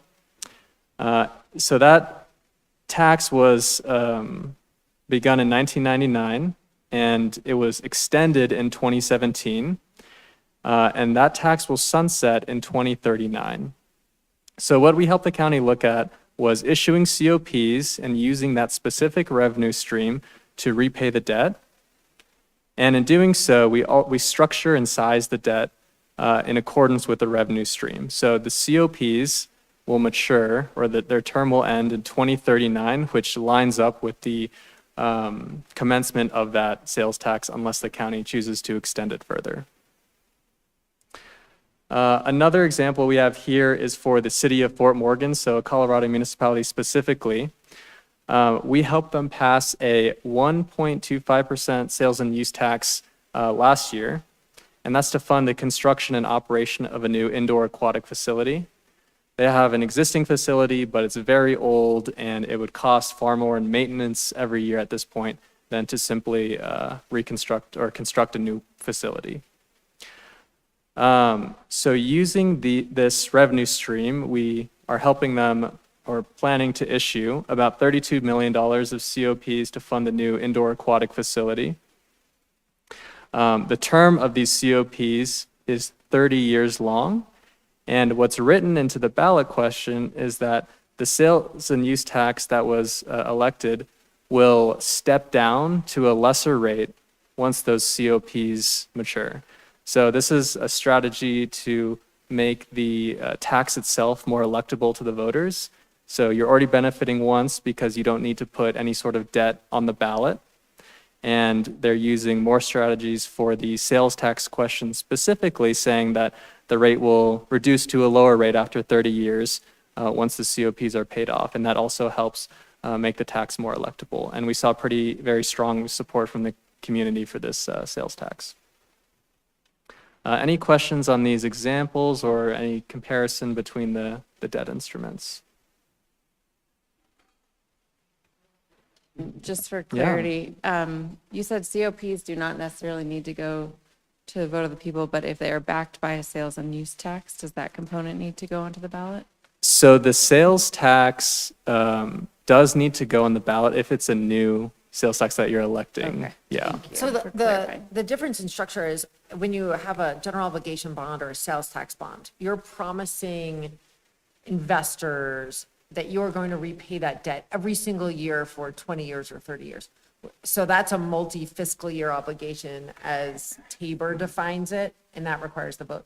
With a COP, it's almost like a lease purchase structure, and it's what we call annually appropriating. So every year in your budget, there's a line item only for that year's expenditure, the debt service payment. But you're borrowing, in essence, you're borrowing for 20 years, but you're really only legally obligated for a year. The legal opportunity is to pay 1 year, then pay another, and then say, up, we're out.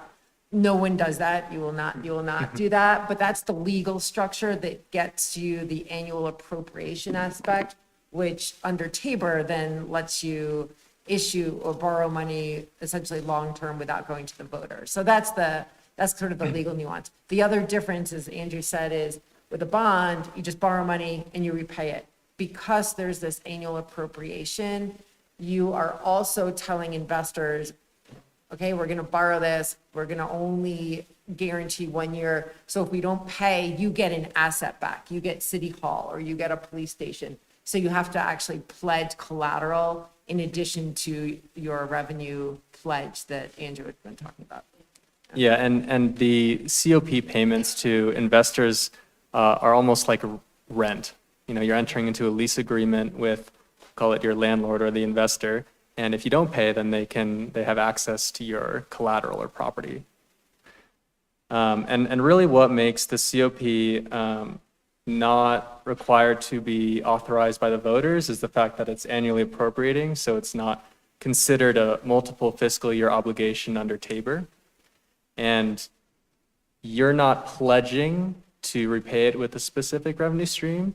You can intend to say, I have this sales tax revenue stream and I'm going to use it to repay the COPs, but you're not legally obligated to. Like some cities have done in the past. City of Sheridan, Colorado. Yes, that was the classic. Yeah. Everyone still refers to it. Yes. Messed us all up for a while. Councilor Martell. Thank you. So with that example, or can you give us an example of what that collateral actually is? Like, would it be our city hall or? Rec center. Yeah. Or we would actually list a building on Correct. the document? We would Correct. just pick a building. And you know, what the investors and rating agencies will look for is that the city provides collateral of approximately equivalent value to the amount being borrowed. So if you went for 40 million of COPs, then they would look for about an asset or, you know, a building worth $40 million as collateral. And so you can, one thing that's most commonly done is, if I want to issue COPs to build a new city hall, I can use the new city hall, even though it hasn't been constructed yet, as the collateral. Because once you finish construction after, 1, 2, 3 years, it will be worth the amount that you borrowed for. And these investors and rating agencies that Andrew's referring to, they love to see that the assets are essential to your operation. So the most essential, city hall, they love police, fire. Our job is to make the argument that other collateral that you might want to pledge is essential. So we did a COP last year in Vail, and they actually pledged their golf course, which arguably it's right in the middle of town and essential to them. They assess how essential it is and actually assign a rating in part based on that essentiality element. So there's a little bit of a nuance, but the reality is, some cities have all their collateral pledged to other transactions, and so it's a little bit of what you have left or what you have available that's not already encumbered to something else. Councilor Okada had a question. Thank you. I'm trying my best to keep up because I'm learning as we're going through this that I'm learning how much I didn't know, and I'm trying to deconstruct my assumptions at the same time as I'm trying to build proper ones. So in the example in Fort Morgan, the tax rate that city passed, 1.25%. It says down at the bottom that it would be stepped down to 1% for continuing the operations. Was that all a part of what the voters voted on, or was just the 1.25? Correct. So the 1.25% and the language stating that after the COPs mature, the rate will step down to 1%. That was all included in the ballot language. Good to know. Thank you. Yeah. The need for collateral in the COP process, a gap in my mind is why would that process have a separate need for the collateral piece to it?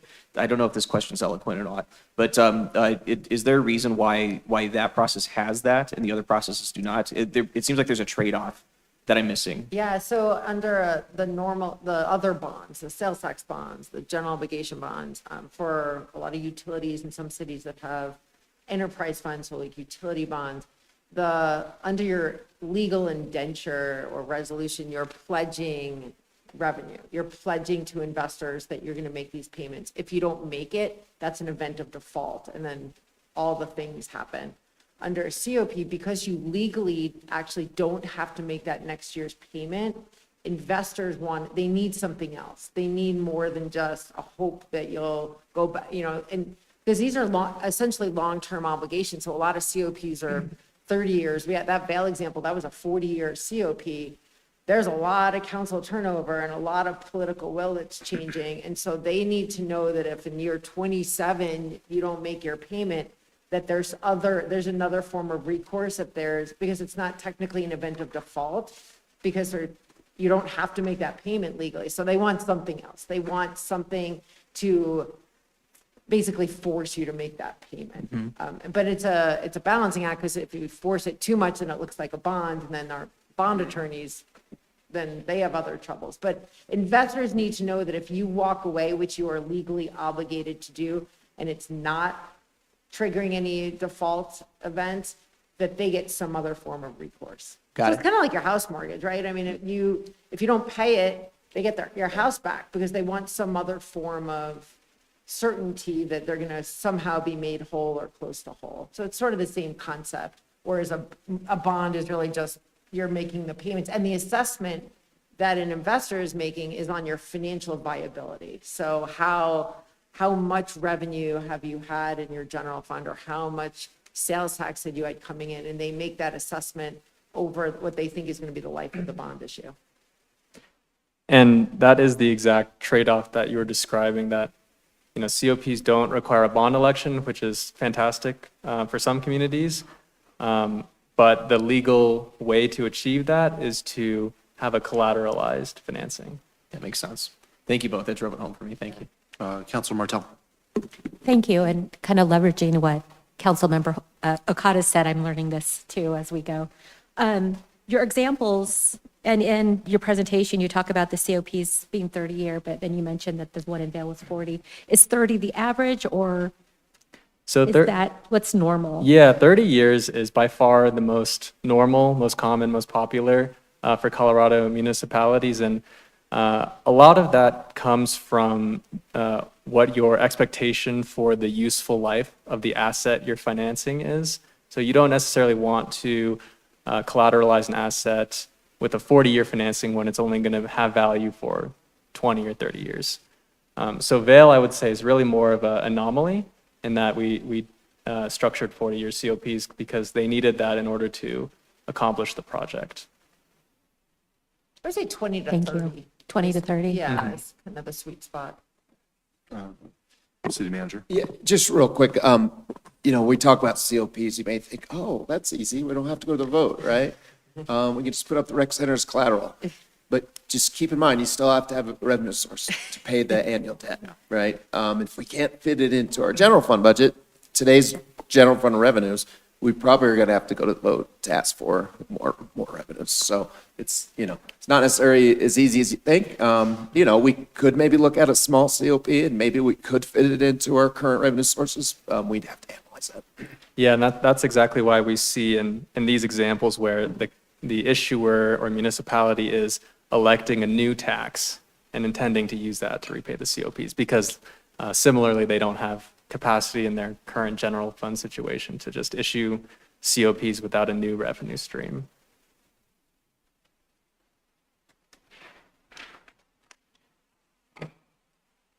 All right, so moving on to a little bit of discussion on the city's credit rating. This kind of is backtracking from, how do we get the best interest rate for you as your bond underwriter? And that really is a function of two things to us, which is one, the market conditions when you issue the bonds. In a lower interest rate environment, there's probably more demand out there, more demand for Colorado paper, and that results in a lower borrowing cost for you. The other way to achieve a low borrowing cost, or the additional way, is by achieving a really strong credit rating. And the credit rating, like your credit score, is a reflection of your credit worthiness or an assessment of the city's ability to repay the bonds or COPs. So as Patrick mentioned, the city earned a really strong AA- credit rating from S&P on its Series 2024 sales and use tax revenue bonds. And that is towards the top of the spectrum under the high grade category. And that is truly one of the highest credit ratings that can be achieved on a municipal bond financing. And in assigning that, S&P or whichever rating agency is looking at the bonds will evaluate all sorts of criteria. So things from your income levels in Wheat Ridge, your income levels compared to comparable issuers, neighboring issuers, your growth rate, your population growth, things like that help them get a sense of the general economic and demographic sense of the community. And then the other way that they look at the city is the financial aspect. How healthy is your general fund? Do you have a significant amount of reserve levels for a rainy day? So also, kind of financial management practices as well. So are you budgeting conservatively? Are you planning your capital projects, 5-10 years in advance, things like that. So the credit rating is really one metric that's supposed to represent your economic, demographic, financial picture in one kind of system. So that AA- is quite strong, and we would expect that if the city revisited the capital markets or the rating agencies with COPs or sales tax revenue bonds again, or general obligation bonds, that we would land at or close to a AA- rating as well. Mayor Pro Tem Malting. I waited till you took a sip of your water. Sorry. Thank you, Mayor. First of all, this is really well presented and helpful. So I just thank you, everyone who's worked on this. I think I'm just restating something, but I want to make sure I'm hearing it correctly, and that our city's credit rating ties to a lot of things, including our city management decisions and our policy setting decisions that we do as a council. And am I understanding that correctly from what you're Yes, saying? that's 100% correct. And actually, they look for specific things like having policies to establish reserve levels. They always ask, is there a written policy that we can take a look at and evaluate? So I would say that your decisions and management decisions are actually directly reflected in the rating. Okay, and that's helpful. When you were saying, like planning ahead on capital investments, at first I was like, oh, we don't do that. I was like, we totally do that. And so I'm restating it because it may not be explicit a lot of times when we're having our discussions, but I know Patrick brings that to the table in his thinking, and it's what has enabled us to leverage the sales tax that we're doing. So but I hadn't made that connection before tonight, so thank you. Yeah, we actually have to sit through an interview with S&P, and they ask us all kinds of questions. They ask some even personal questions. I think they want my resume, our finance manager's resume, and so they look at a lot of things. Yeah, these guys help us with that though. Any other questions on the credit rating?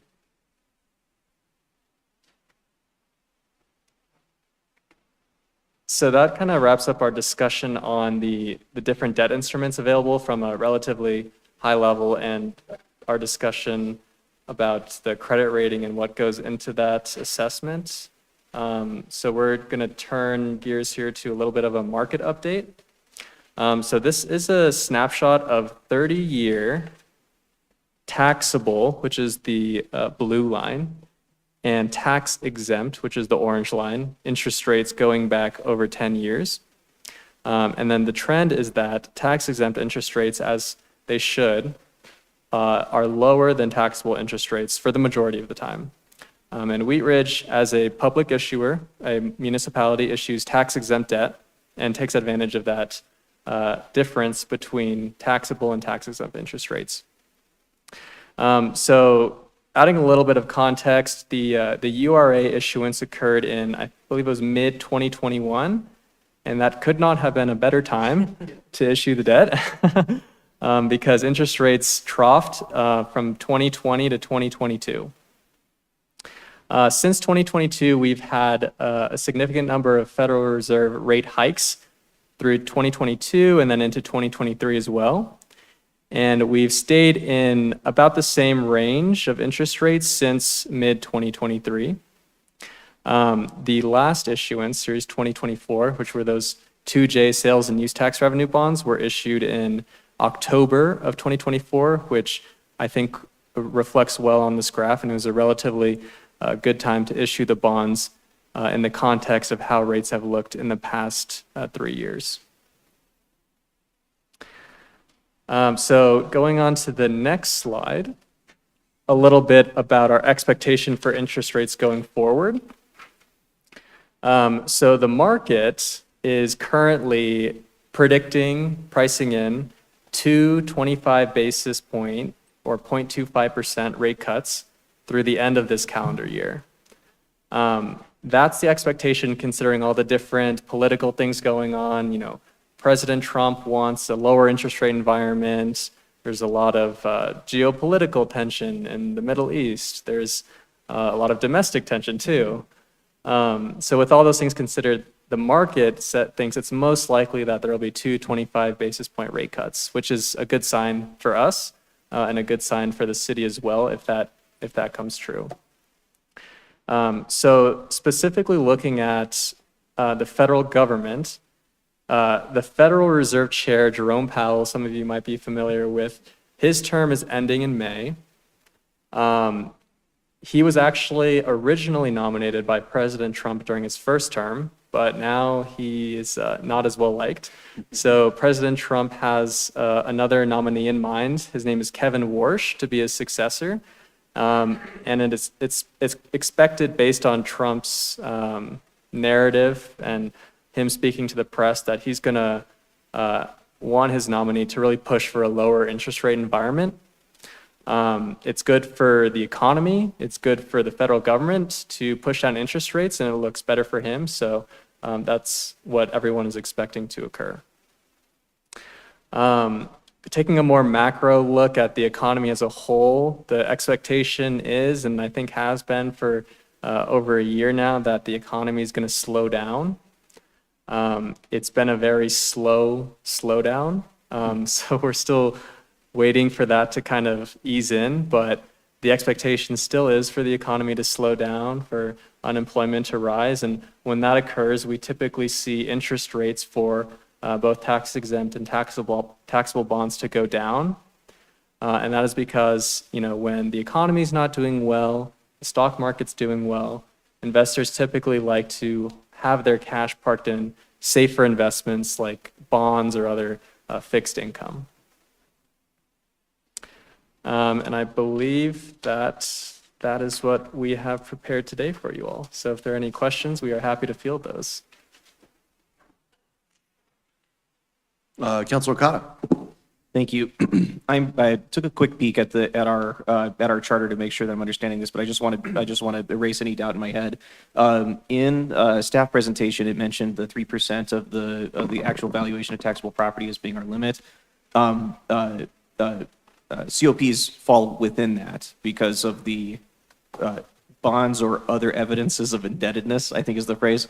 So I just want to make sure and erase an assumption. Okay, cool. Yep. So I believe that the COPs are not technically considered indebtedness, so it wouldn't fall under that, but we would want to verify. Yeah, I with think the our attorney. charter though may, thanks for bringing that up. I think our charter says that we'll send it to. Okay, yeah, thank you. COPs are all, I mean, as we had mentioned before, they're practically constrained by, as Patrick was saying, your ability to repay them. So while you have the maximum that's legally allowed, there's a practical limit based on how much revenue you have relative to the expenses. So we look at the legal test, but then we look at making sure that you can all sleep at night test, and that investors will get repaid. So there's sort of that two-pronged element, but certainly the legal is where we start. Thank you. Any other questions? All right, seeing none. Robin and Andrew, thank you for being here today. thank We you so much. appreciate you. Thank you for having us. Appreciate It you was coming. very informative. Thank you. Are we planning to have them at our workshop? Not the workshop, but that's why we brought him this evening.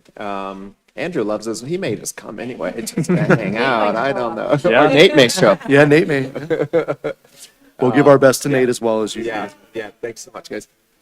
We will move to item number 3 tonight, which is our Wadsworth Business Grant Program. Mr. Goff, do we have a staff presentation?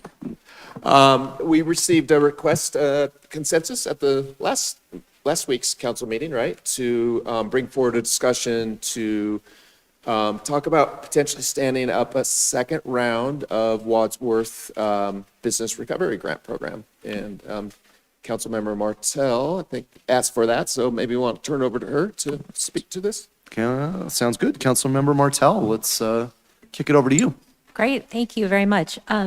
So if you remember last week, I asked for support to discuss tonight the possibility of standing up a second round of the Wadsworth Recovery Grant Program. And do I tell Go my ahead. thoughts at this point, or this is new to me? Yeah, Okay, maybe thank if you. you want to talk about the process to this Okay. point and kind of where we're at. And So the process to this point is that the initial Wadsworth Recovery Grant Program that was administered or supported by Local Works, but overseen by the Wheat Ridge Business District has been completed, to my understanding. I know businesses have been, distributions were decided upon and businesses were notified, and I believe payments are in progress, if not done. My reason for bringing this up is that in one meeting with the Wheat Ridge Business District Board and reviewing that grant program, I saw a need for and an opportunity for more worthwhile businesses along the Wadsworth corridor to participate in another round of that grant program. And I also saw the work done by Local Works to prepare the program and administer the review and processing of the applications for validity and completeness and eligibility with the program to be top-notch. And I propose that not only do we do a second round, but we give that program in its entirety over to the Local Works to administer and oversee. Thank you. Do we have any questions or comments on that? Mayor Pro Tem Hulteen?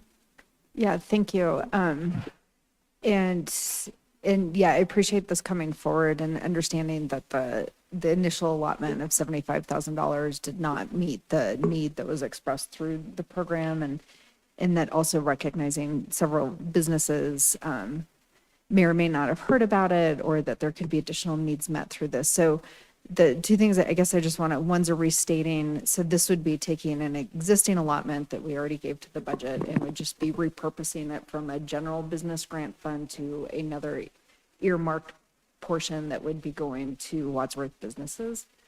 That's correct. Yes, yeah, okay, yeah. I believe- Nods. but- Yeah, that's okay. that's definitely an option. We have 45,000 set aside for the Wheat Ridge Business District Grant Program, their traditional facade grant program, and they have a few other categories. We have not distributed that money to them yet, so we could use that for this instead, if you'd like. So I think that was going to be my second part of my question was if anyone knows if any businesses or any of those grants had been considered or evaluated for distribution under like the general grant program. Thank you, Mayor Pro Tem Hulteen. I can address both of those, and if you guys want to jump in. To your first point, yes, I believe the ask of the first round of grant applications was around $97,000, and it was $75,000 that was allocated, which is great. And also, we weren't able to fund everything, or the board was not able to fund everything. And I do agree that the communication and promotion of that award, or that grant program, was solid, but I think Local Works has a track record of promoting a little bit more, so hopefully that'll also help more businesses being notified. The second question is that as of the last meeting that I did attend, there were no grants in progress, and there hasn't been a meeting since then. So as of now, there've been no considerations brought forward this year. Great, thanks for answering those questions. Counselor Ohm? Thank you, Mayor. The question I have is, how did they, I understand the amount of money, but how did they substantiate, quantify what that specific need was? I'm just wondering, like, was it a loss of revenue? Was it or did they need a certain amount for advertising? Part of the program was that the business owners put in a proposal, essentially, and they submitted a proposal for what they wanted to do with the money. So whether it be advertising or I believe some of them were to update their stock or whatever it was.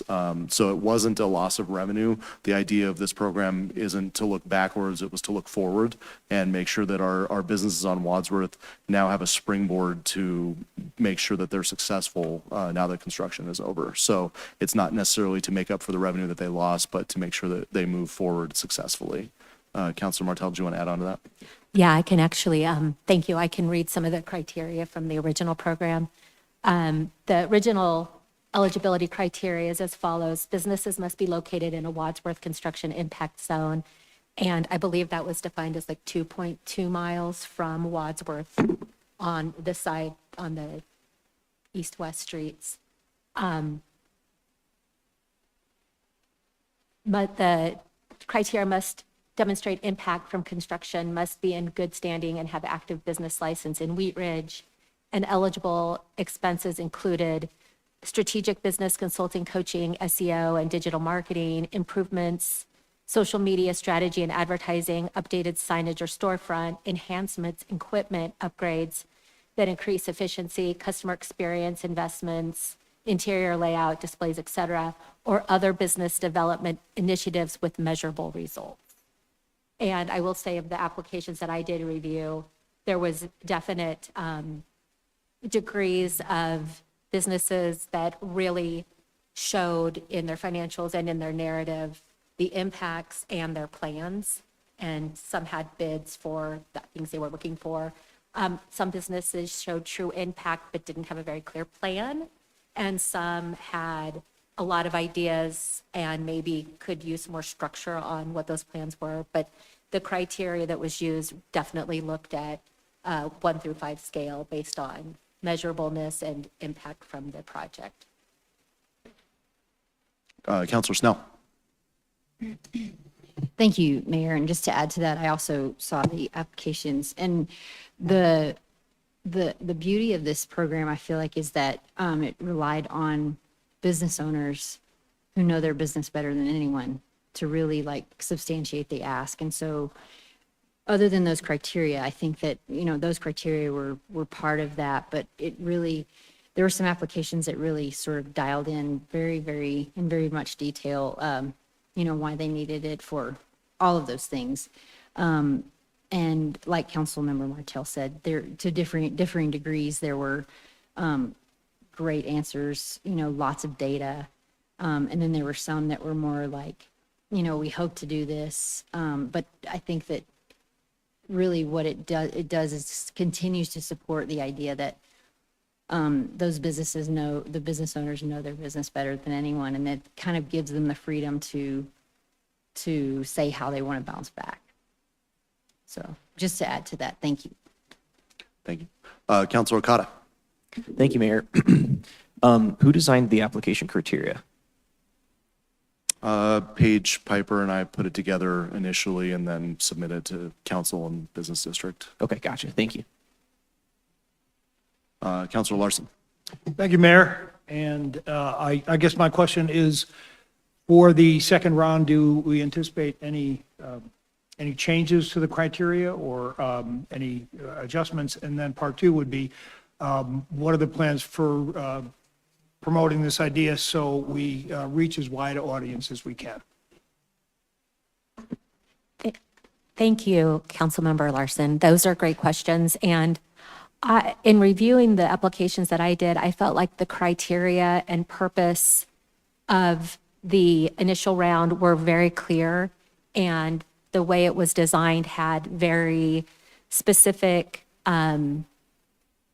ways to evaluate, including the rating system of like 1 through 5 scoring of meeting or exceeding expectations or not meeting expectations.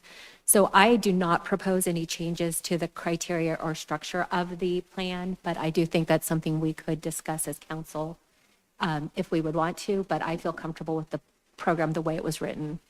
And that was by Paige from Local Works and Mayor Stites.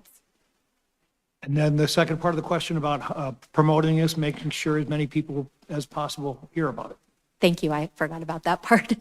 I don't have a plan for that, but I do recommend that in giving the ownership and administration of this program entirely to Local Works, I think they have an excellent communication and marketing plan for their existing programs. So I think it would fall into that Local Works umbrella of their social media, their email communications, and just their community outreach that already exists. That would be my recommendation. And then just one more point. The one difference, I guess, on this second round would be there would be some overhead costs for Local Works. That is my understanding, Yes. Mr. Goff. Yeah, and there always has been with these grant funds that we sent to Weaver Business District. They used an outside contract to help administer their grants, and I think they charge a 5% admin fee. And Local Works is asking for the same. I just want to add, I guess, as far as the advertising go, I think the success of the first round would help springboard more excitement from some of those. I think a few of the business owners on Wadsworth were maybe a little bit gun shy about even trying to submit to get into it because they didn't really believe that it was a real thing. So now that some of their neighbors may have collected a check and are moving forward with it, the success kind of springboards a little bit too. Councilor Wood. This is really less a question and more a comment. having been witness to several construction projects, there's a real need for this kind of funding because businesses do suffer during construction. And I just want to say I commend you for foreseeing the need and finding a way to do this. Counselor Quinton. Thanks, Mr. Mayor. Thank you, Counselor Martell, for bringing this up. I think this is a good idea, and I'm really for it. I went to a cleaners right there next to Little Caesars because I don't own an iron and wouldn't know how to use it for my shirts. And I talked to the lady that owned the little cleaners there, and she said she had some customers that were probably not going to come back because they couldn't figure out how to get in, yada, yada. So I think this is kind of a good, I'm going to let her know when I pick up my freshly ironed pressed shirts next Friday to let her know about this grant program so she can make application for it. But I think this is a great idea to give another round for those struggling businesses. Thanks. Mayor Pro Tem Holteen. Thank you. I want to go back to the qualifications. I did not hear the geographic qualifications. Would you mind sharing those again? Sure. I believe it was 2.2 miles. It was 0.25 miles. Okay, you're right. So it's Okay. a quarter. That did seem That would Yeah, be all. Like, it's wait a a minute. quarter mile off of Quarter Wadsworth. mile, So yeah, okay. Thank you. Mod Mood, Yeah, roughly. Yeah, you yeah. know, Okay, good, because I was like, wait a minute, that's crazy. Yeah, my apologies for that. That's okay. I'm gonna just get into like just a little bit of a personal grievance that might come up again during council matters tonight, but if it's possible, I would like to exclude eligibility for A-frame signs to be funded with these. The A-frame signs are like the sandwich board signs that are now populating our beautiful new landscape and squashing our plants when it gets windy and blocking our sidewalks. So I don't know if it's possible to drill down to that, but I think using these funds to add to what I think is visual blight on our beautiful corridor, if they need signage, I think there's other more allowable and appropriate signage investments for them to make. So that is a request, and I guess I'm looking to members who have experience in the process to see if we could disallow that particular use for these funds. I don't recall seeing a whole lot of in the plans A-frame signage sort of thing. I mean, it was a lot more sophisticated, a lot of the plans that we saw for it. So, but yeah, a lot of it was online marketing and that sort of thing. There wasn't a whole lot of little things. It was bigger type things. What is the minimum grant amount? With the initial round, the initial grant was 5,000 and the maximum was 10,000. Okay, and about what was the average grant-ish? Does anyone recall? Well, the actual payouts ranged from 2,000 to 9,000. Okay. So that is another discussion point I think we should address is working with Local Works. And as we move this forward, I would request that they enforce those minimum and maximums unless we as council decide to change them. And even if we change them, enforce what we agree upon. Okay.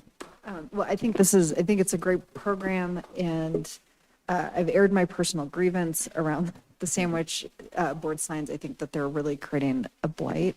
But I would support otherwise the criteria that's been set forth and really ask that issuance and governance of these dollars on behalf of the city and our taxpayers is done according to the guidance that has been agreed upon. And unless other people have additional thoughts, do we have a consensus to move forward with having Local Works do another round of issuance using the $45,000 that council had allotted? We do. Okay. Mayor Stites, can I ask, when we move this forward to Local Works, can we ask for an additional wording in the criteria to say anything outside of the business be secured? Or is that even worth just maybe conversation? Can we maybe give them our Thoughts? thoughts on that? I think giving the thoughts on that would be helpful. Yeah. And then we'll have other thoughts in other places on it. Thanks. Thank you. Thank you. Excellent. Any other questions or comments on this matter? Fantastic. Thank you, Councilor Martell, for bringing that up. I think it's definitely going to be a big win for more of our businesses on Wadsworth, so thank you. We will go to our agenda item number 4, staff reports. Nothing else this evening. Okay. Elected officials reports. Does anybody have one? Councilor Snell. I just have a couple things. First of all, I have to thank our amazing admin and IT staff. I had my laptop decided to have as Pink Floyd would say, a momentary lapse of reason at some point this weekend, and so I was completely. I don't like to be this reliant on technology, but I wanted to act like I knew what I was talking about tonight. So my laptop spent the majority of the day here, and they got it completely up and working again. And I'm always in awe of our staff and just how above and beyond they go and how quickly they get to a resolution. And so I just wanted to say a big kudos to IT and admin staff for that. Thank you. And last week, Councilor Martell and I got to go and tour Public Works. Now, I have to admit, I have already toured Public Works, but I really enjoy that tour, and I don't know Director Kisselman very well yet, so I wanted to go again, and they just do so much. I feel like they should have a closet for all the hats that they wear, because they do so much, and it's such a great team, and so I was just really glad to be able to do that again. And then lastly, we have, Councilor Martell and I have our office hours again tomorrow morning at Mountain Milk Coffee. That is from 9 to 11, and that will be our last meeting at Mountain Milk because we're not meeting for the second meeting in March. And for April, for the next quarter, we're going to be at Ann's Pie Cafe on 29th. So that's going to be our next meeting spot. So hope to see everyone tomorrow morning. And that's it. Thank you. Councilor Ohm. Thank you, Mayor. We had a District 2 meeting at Stylus and Crate, and we had a record number of people, probably 38, 40 people showed up. We had some really good, it was really good conversations, went over a lot of topics. We were lucky to have Alex Rose from the PD there to answer some questions. One of the things that came up that people really want to be informed of, when there's construction going on, because we're doing some of that on the surveying on Dover. So they want to be notified. They want to be notified when things are happening. And the one thing that we talked a little bit about is, and I've sent some of this to the other council members now, is it'd be great to have a district sign up for text and email, like a specific district. And I think that would be something that our neighboring Lakewood has done. I think that'd be something really good where we could start building up a database and use it district by district, or you could have, if we have something citywide, you could check all 4 boxes. I think that'd be something really beneficial, and that was things that the constituents were asking for. Some wanted phone, signups, and some wanted email signups, and those are something that I'm hopeful that we can get someday. And I know I've had conversations with Patrick in the past, and look forward to someday having that. So thank you. Mayor Pro Tem Holteen. Thank you. We did have a record-breaking and wonderful District 2 meeting, and 2 things out of that I want to recognize. One is, we had a lot of neighbors from Dover who had been in here last Monday, and they brought a lot of good questions. And I just want to recognize when we have these meetings, it's such a great opportunity for us to connect with our constituents. And even though sometimes the topics can be a little tense, or sometimes the neighbors aren't getting along on they're not in agreement on things, I'm always just so impressed with how civil they are. I know Scott and I both got really thoughtful follow-ups for the opportunity to be in the room. And then I also want to recognize, we learned the morning of the meeting that Tad Overstreet at Stuyvesant Creek had fallen off a ladder and had broken a couple of his vertebrae, is recovering. But he is a beloved community partner. And so send him good thoughts and check in with him, give him a little bit of time. He was well enough to text me, but he'd spent a couple days in the hospital. So I just wanted to send Tad our best. And then, as I previewed earlier, just, Wadsworth is looking beautiful. And I noticed today they actually were like testing the irrigation system, and we have all this beautiful landscape. And I ride my bike probably twice a day, sometimes more frequently, along both the east and the west side. And I'm noticing particularly on the west side of Wadsworth, there are probably 6 to 7 of those A-frame sandwich signs that had been in the pathway, and then I think there was some enforcement done, and now they're being put in the landscaping strip between the street and the sidewalk for visibility. And when it was windy last week, they were all blown over and were landing on top of our landscaping that is like precious and baby and new. So I don't know if that is an allowable place for those or not. But it's also kind of junking up the corridor. I mean, it doesn't look good, but it's also posing a risk. So it's just putting in a request for some enforcement on that. And if it turns out it's an allowable use, then I would be bringing it back to council for consideration to not allow the A-frame signs in those spaces because, and they're still putting them in the middle of the sidewalk. And I don't think they're allowed. I think we were fairly lenient on the businesses on Watts during construction, letting them put banners up and other things, and we probably are going to have to be less lenient now that it's done.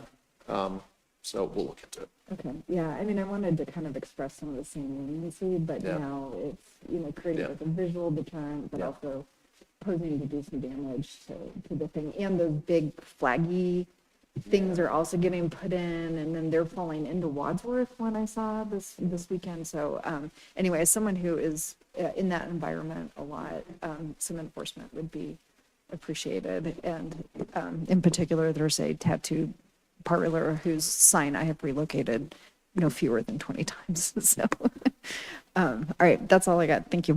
Thank you. Councilor Martell. Thank you, Mayor. In addition to the events that Councilmember Snell mentioned that we both were able to participate in last week, I also wanted to mention that last week here in our city chambers, Representative Peterson's office had her office hours. She wasn't here, but they had 3 representatives from her office were here just helping the community with general problems, concerns, questions. And Jenny and I, or Councilmember Snell and I had a table here to answer any Wheat Ridge questions that came up. And we didn't get any Wheat Ridge questions specifically, but we were able to help somebody who came in with a family leave question. And we just kind of put our brains together with him and helped him find a solution. But it was a really neat event to see Representative Peterson's office out helping just community members and to be here for it. And it was just a great experience. And we got to kind of show off our city hall and our chambers for the afternoon. So it was a good experience. Councilor Wood. Yeah, I just wanted to bring forward something that I found out about recently at a Regional Air Quality Council meeting. They're sponsoring a program called Accessible Bikes for Community, which are e-bikes, which I know we don't have in Wheat Ridge and don't allow, but they fully pay for this, which is interesting. And it's not like Lime that would be citywide or community-wide. It's development focused on affordable housing communities. So it's something that if it worked and if it was doable, it would benefit those folks who live in affordable housing communities who need a way to get around. Maybe they don't have a car, maybe they can't afford to drive it all the time, and it's environmentally friendly as well. So it seems like it's something worth considering. Now, and the reason I brought it forward here is I don't know where it would be considered. I don't know if the city would consider it, if it would be Foothills Regional Housing that would consider it. Maybe it's a combination of the two, but I thought it was worth passing along the information at least. Counselor Larson. Thank you, Mayor. And for me, the big news is that I paid off the car loan on my Honda. Also, though, I did see this week, there was an announcement from the governor's office that they have finished up this round of what they're calling the Transit-Oriented Communities Infrastructure Grant Program. And the good news is that Wheat Ridge was included in that for $4.5 million in partnership with Foothills Regional Housing on the Ridge Road and Miller project, where there will be improvements to 3 public roadways to support 200 infill affordable units. And the improvements include sidewalks that connect to the transit hub, landscaping, lighting, utilities, drainage, and pedestrian safety improvements. I think that's that speaks pretty well of the process that that we went through to help the folks at Foothills Housing get this $4.5 million grant in place. So I pass along my compliments on that.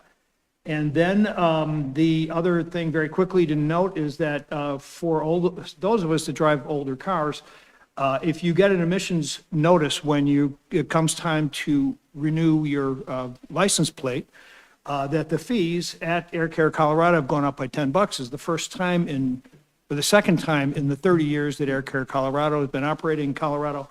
So be prepared for that when you go to one of the check stations. And then finally, if you've driven by the Old American Hotel, there is progress going on.